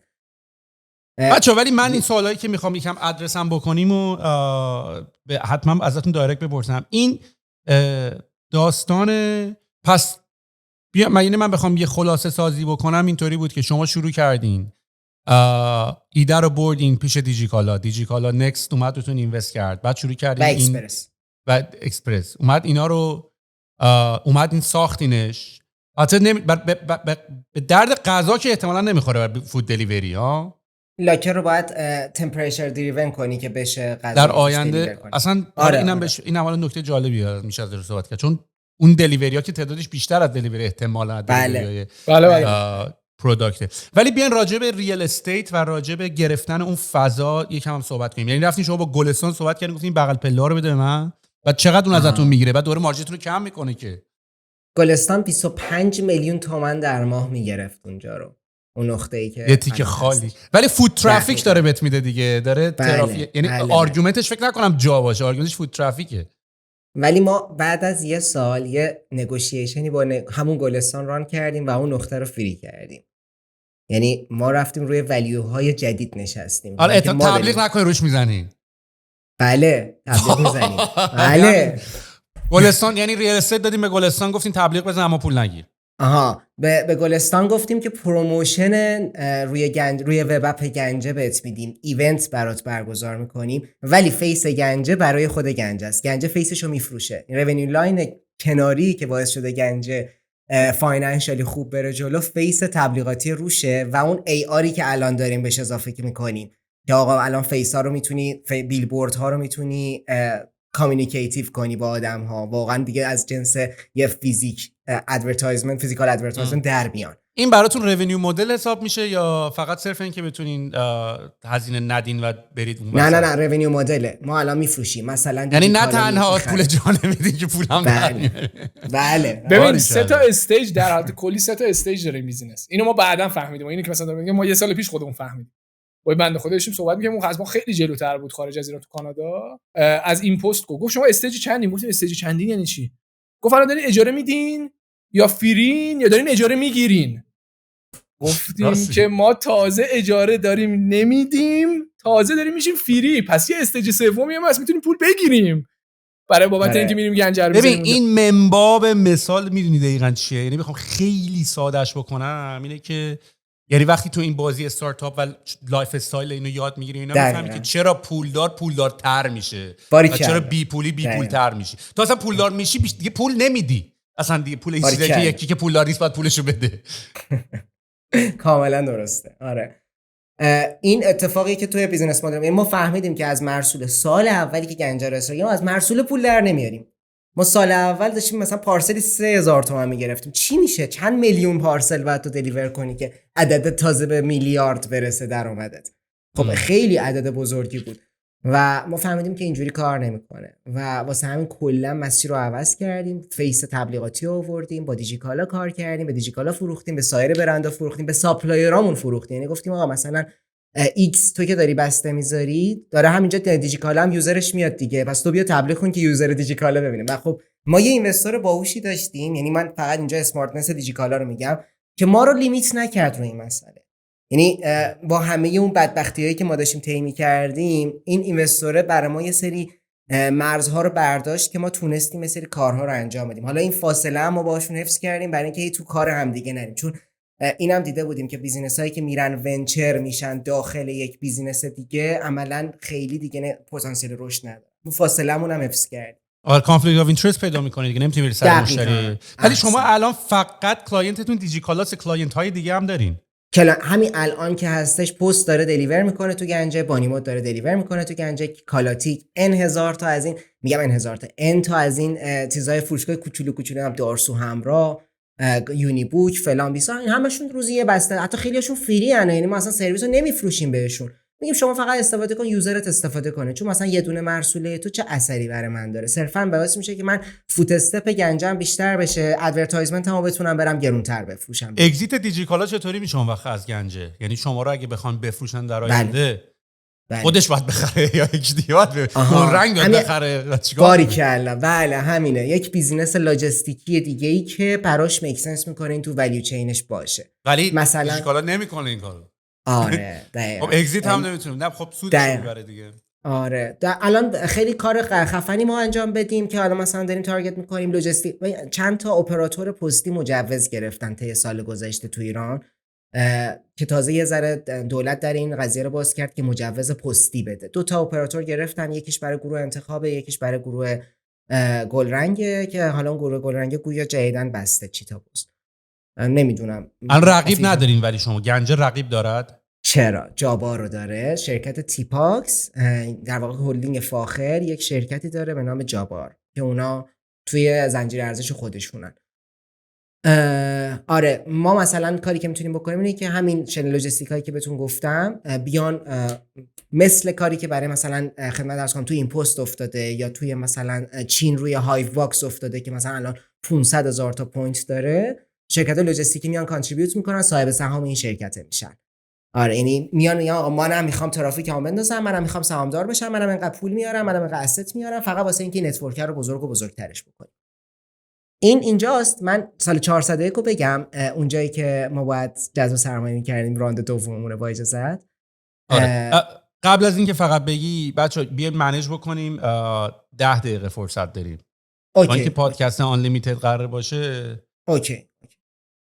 نکته‌ای که اتفاق افتاد این بود که ما اون زمان باید دانشگاه تهران رو یه کاریش می‌کردیم، دیگه ته دانشگاه تهران بود، ولیو داشت اضافه نمی‌کرد به حضور سهامداریش تو گنجه و اونا هم خودشون خیلی از تمایل به خروج داشتن. دیجی اکسپرت ما هم پول نداشتیم، باید پول می آوردیم. سر والویشن 2 تا به مشکل خوردن و ما با یک بدبختی تونستیم بالاخره این دیلو کلوز بکنیم. همون 401 آبان ما در شرایطی که ما خیلی فاکت اپ بودیم واقعا، ولی کلوزش کردیم به هر طریقی. از کوتاه اومدیم یه ذره فشار آوردیم، هر جوری بود کلوزش کردیم و رفتیم وارد راند دوم تولیدمون شدیم و اشتباهات بزرگ دوممون رو انجام دادیم.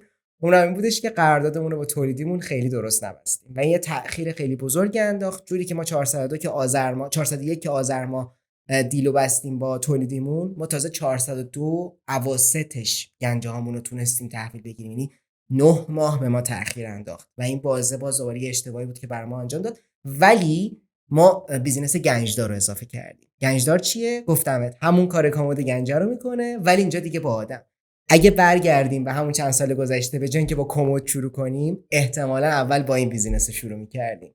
چیزی که آقا نیاز به تولید نداشته باشه، نیاز به کپکس بسازی، برو ترنوور بگیر، بسته بگیر، بعد اگه دیدی آقا یه سرویس لول دیگه می‌خوای، یه چیز دیگه می‌خوای، حالا کمودات هم بساز.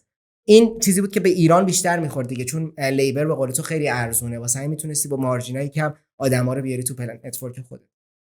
این بیزینس رو که اضافه کردیم دیگه، الان در این لحظه‌ای که الان هستیم که راند سوم جذب سرمایه هم انجام دادیم و پولامون هم تموم شده و این دفعه دیگه همه قراردادامون هم درست بستیم و تولیدامون هم سر وقت رسیده، الان 200 تا نقطه ایم و 400 تا گنجدار، 200 تا گنجه، 400 تا گنجدار، 600 تا نقطه در حال حاضر هستیم که همشون زیر بار دیجیکالا نیستن ولی حضور دارن در واقع توی نتورک ما.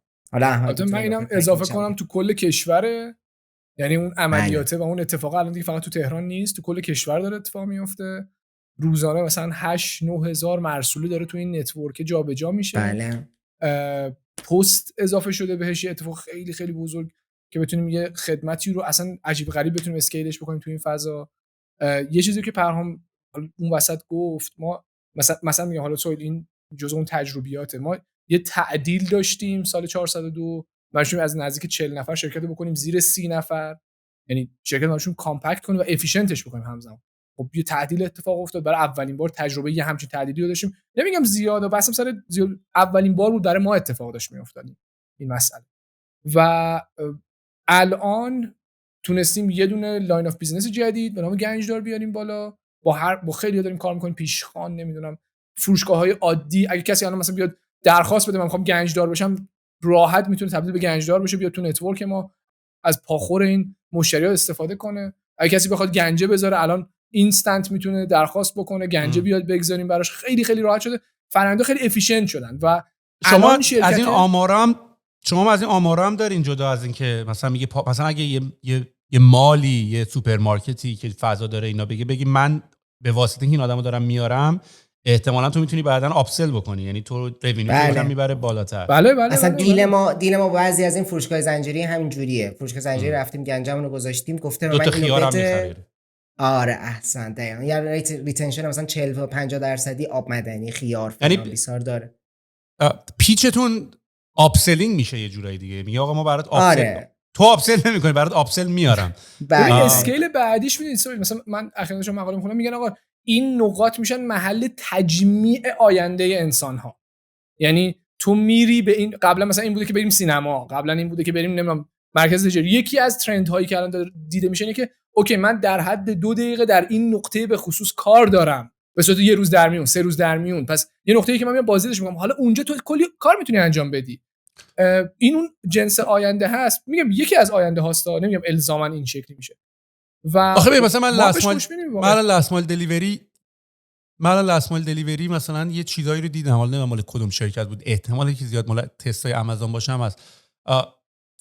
خود ماشینه لاست مایل دیگه میشه درون، یعنی از درونه از رو خود ماشینه لانچ میشه میره بالا. بله. میدونی اینم هست. اینا دیگه دقیقاً میشه اون پوزیشنینگ این شرکت دیگه. الان ما اینجوری میبینیم که احتمالاً ترند این شکلیه، میریم جلو. اگر رفت به سمت درون، خوبی گنجه اینه که احتمال تکر رو داره، میتونه خودشو بازی بده. یعنی الان شرکت با همه اون اشتباهاتی که باهاش درموش باهات حرف زدیم، جایی رسیده که از تکنولوژی نمیترسه، از آپریشن نمیترسه، از مارکتینگ نمیترسه، از کارهای فاینانشال عجیب غریب نمیترسه. میدونی نه اینکه خیلی خفنه ها، بس مثلا اینکه تجربهشو داشته، پس میتونه حداقل این جربوزه رو بیاد جمع کنه، بگه آقا من میرم حالا اینوری، اینم بریم تست کنیم. آره ما ایگویی روی ایده هامون نداریم. این نکته‌ای که هست در مورد ما اینه. هر لحظه مارکت هر شکلی بشه ما باید سریع خودمون که بچه‌مه رو باید فراموش کنیم. این اشتباهات روز اول. مارکت الان اینو میخواد دیگه، عوض شو. خودتو تغییر بده و الا مثلا همه کمپانی‌های گنده میمیری. اصلا اداپتیبیلیتی خاصیت آنترپرنوره. دقیقاً. من یه مورد دیگه هم بگم که اتفاق افتاد برای ما سال پیش، اونم ترنینگ پوینت بود. ما یه جلسه هیئت مدیره داشتیم، بعد اولین باری بود که سعید محمدی میومد توی اعضای بورد ما میشست به عنوان میهمان. و اینم مثل داستان کاوه احسانی خیلی خیلی خیلی مسئله مهمی بود، چون اومد تو جلسه، میگم کاوه سختگیری درستی برای ما سال 99 سال 98 انجام داد. اینجام سعید اومد گفتش که شما چقدر برن داریم؟ گفتیم مثلا انقدر میلیون تومان الان ما داریم برن میکنیم ماهانه. اومد گفت وای چه همه برن، الان انقدر بلید داره، اتفاق خونریزی داره این بیزینس. و نتیجه چی شد وقتی ما اومدیم بیرون از جلسه هیئت مدیره، همش اینجوری بودیم که آقا ما باید این بیزینس رو مثبت کنیم، کش فلوشو، پیانلشو مثبت کنیم و بلافاصله براش کش فلوشو پوزیتیو بکنیم. نتیجهش بیام الان 1 سال جلوتر ما پیانل مثبت شده آلردی. یعنی تو همون برگرد به اول پادکستت میگفتی آقا اون فاینانشال رو دارین چجوری مدیریت میکنیم، ما الان پیانل مثبته و تو کمتر از 1-2 ماه کش فلومون هم پوزیتیو نسبت پروفیت به لاستون اینا رو هم سعی کنید. آره نسبت سود به زیانمون الان مثبت شرکت و به زودی جریان نقدش هم مثبت خواهد شد و این اون اتفاقی بود باز دور ترنینگ پوینت شد برای شرکت، چون الان داریم میبینیم که نتایجش. الان یه چند تا عددم سریع بهمون میگی این چقدر کمیسیون برمی‌دارین و آخرش تو اسکیل عدد یه دلیوری براتون چجوری تموم میشه؟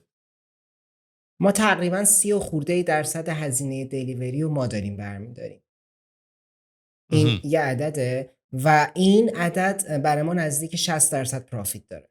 روی فقط پی سی وانش پروفیت کانتریبیوشن یکش، نه پروفیت کانتریبیوشن 2. برای پروفیت کانتریبیوشن آره این 60% برای ما مارجین داره. پس اوضاعتون اونقدر که به همچین بیزنسی آدم شک داره اونقدر بد نبود. نه اینجوری نیست. آره. حالا یه سوال دیگه هم ازتون بپرسم. این